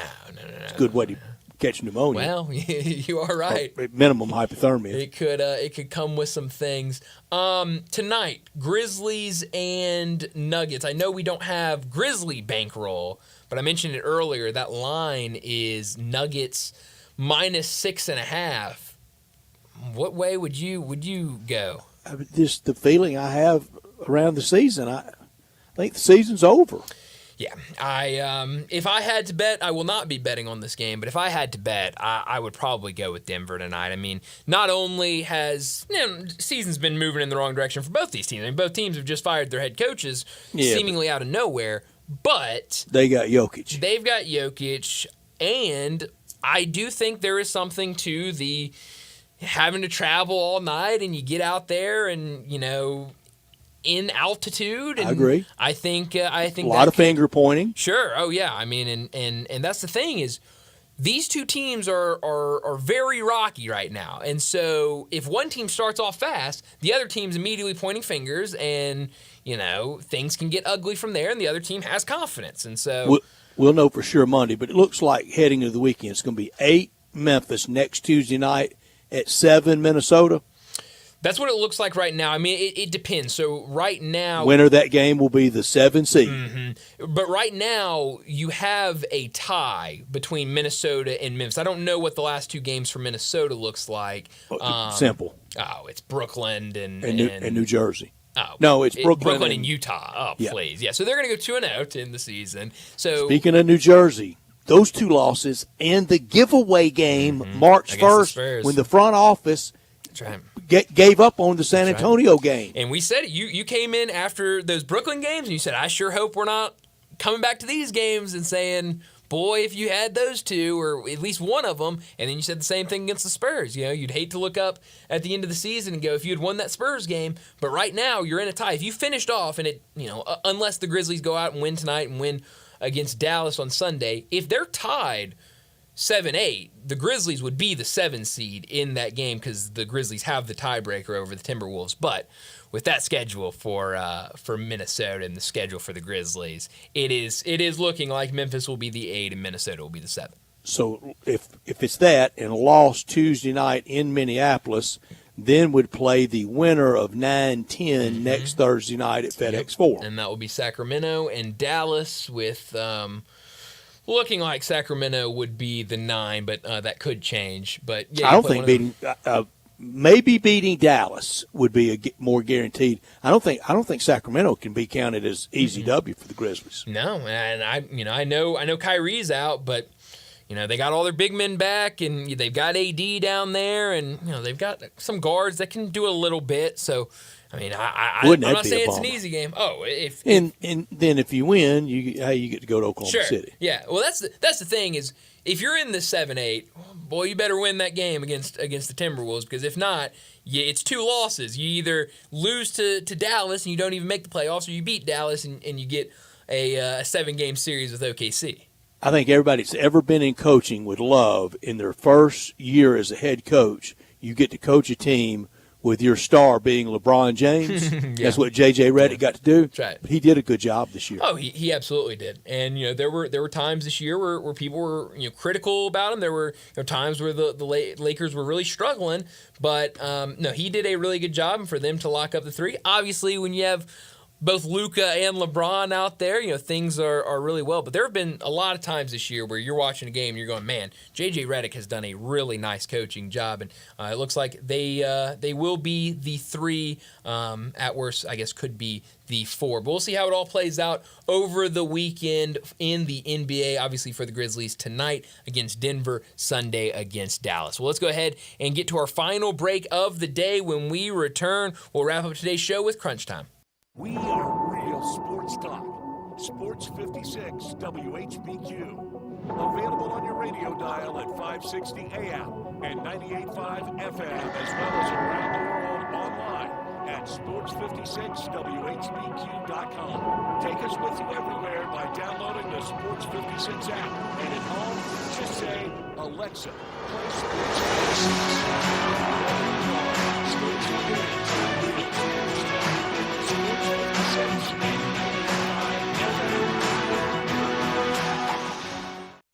Sports and Mexican food, you can get the best of both at Los Cabos Mexican Bar and Grill on Summer near Graham. Watch all the big games and all the activities on all the walls at Los Cabos. And enjoy premium tequila shots anytime for just $5.50. Celebrate every day with reservations from 10 to 3 and happy hour from 3 to 8. Lunch is just $6.75 to $10.99 and margaritas start at $4.99. Experience real Mexican cuisine along with great sports at Los Cabos on Summer near Graham.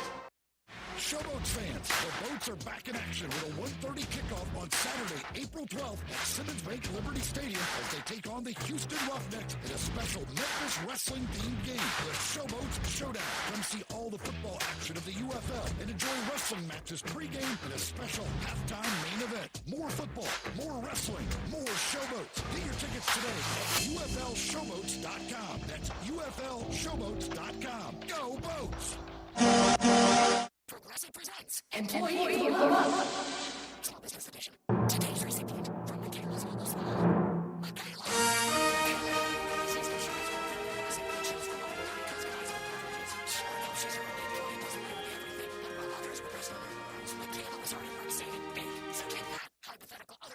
doesn't exist? See if you can see this. It's a restoration box. There's additional insurance company for no states are for all vehicles and coverage selections.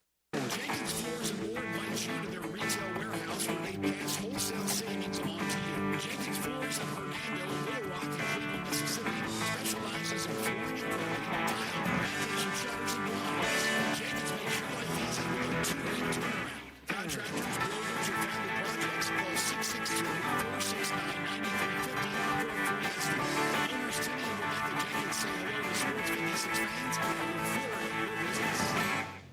Take your basketball skills to the next level at Shoot 360 Memphis. Shoot 360 is a revolutionary basketball training facility that combines cutting-edge technology with gamification and provides instant objective feedback with hands-on one-on-one expert coaching. And now, introducing Shoot 360 for You, a newly renovated 50,000 square foot facility with 2 NBA regulation-sized courts, 3 high school-sized courts, and 4 shooting bays with Shoot 360 technology. Memberships are now on a monthly basis. And yes, you can become a member in both locations. Whether you're an aspiring young talent, NBA player, or looking for a unique workout, all skill levels are welcome at Shoot 360 Memphis to learn proper shooting and passing techniques, improve fundamentals, and gain a competitive edge while having fun. Shoot 360 Memphis now in Cordova and Collierville. Call them today at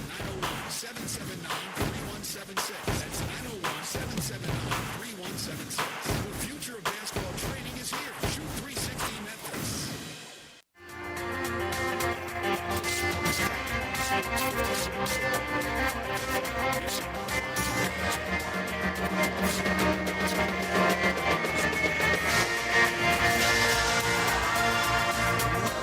This is pretty cool, and we're just getting started, so.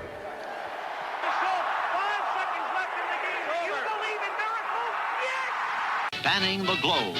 Go crazy, folks! Go crazy! This is for all the biggest crunch time. You are looking live. In your life have you seen anything like that? Goodbye! Hello, Haskins. It's obviously crunch time. Hammer, nail, coffin. This baby is over.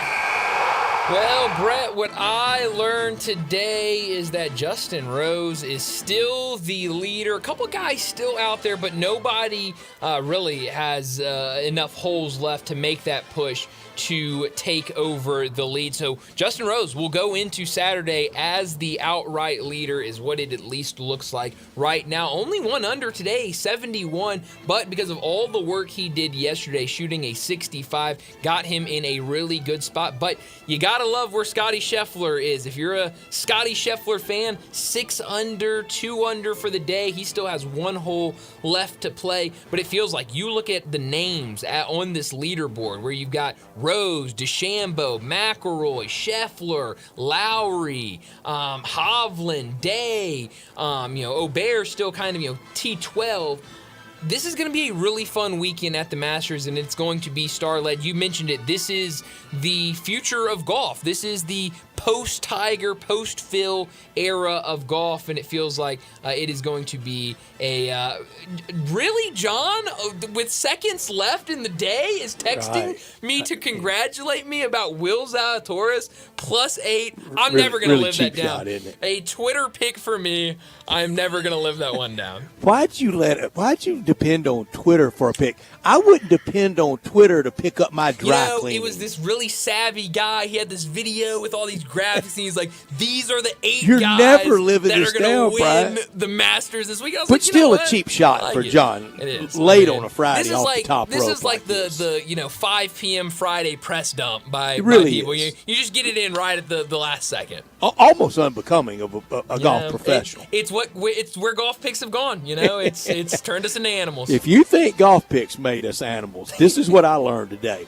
So if we wanted to come up with a recipe to make fandom at the stadium in college football the worst ever, just a bunch of animals, just everybody being monsters toward the players, let's do this. Let's throw in gambling. Let's throw in big money. Let's throw in holdouts. Let's throw in the price of the tickets. Let's throw in the price of crummy concessions. And you have a fumble, It's not going to be that old-fashioned just kind of groan from the crowd.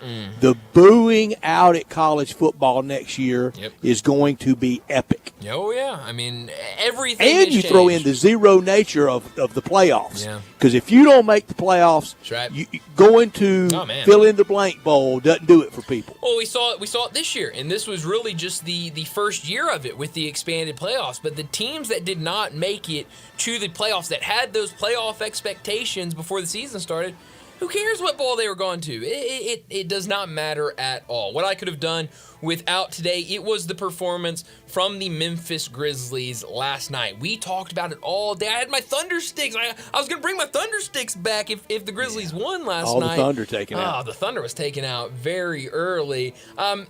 We talked about it being this playoff-like atmosphere, this playoff-like game. This was the start of it. If you're going to go on that run, it's got to start tonight against the Timberwolves. And what happened? Well, it certainly didn't look like the Grizzlies were treating it like a playoff game. We talk about the playoffs, everything, it gets grimy, it gets gritty. It's the defense wins championships. Well, that certainly didn't happen It last was an night. all-star game. 141 points given up by the Grizzlies last night against the Timberwolves. 52 points in the third quarter. You just can't win games like that, and they certainly didn't win last night.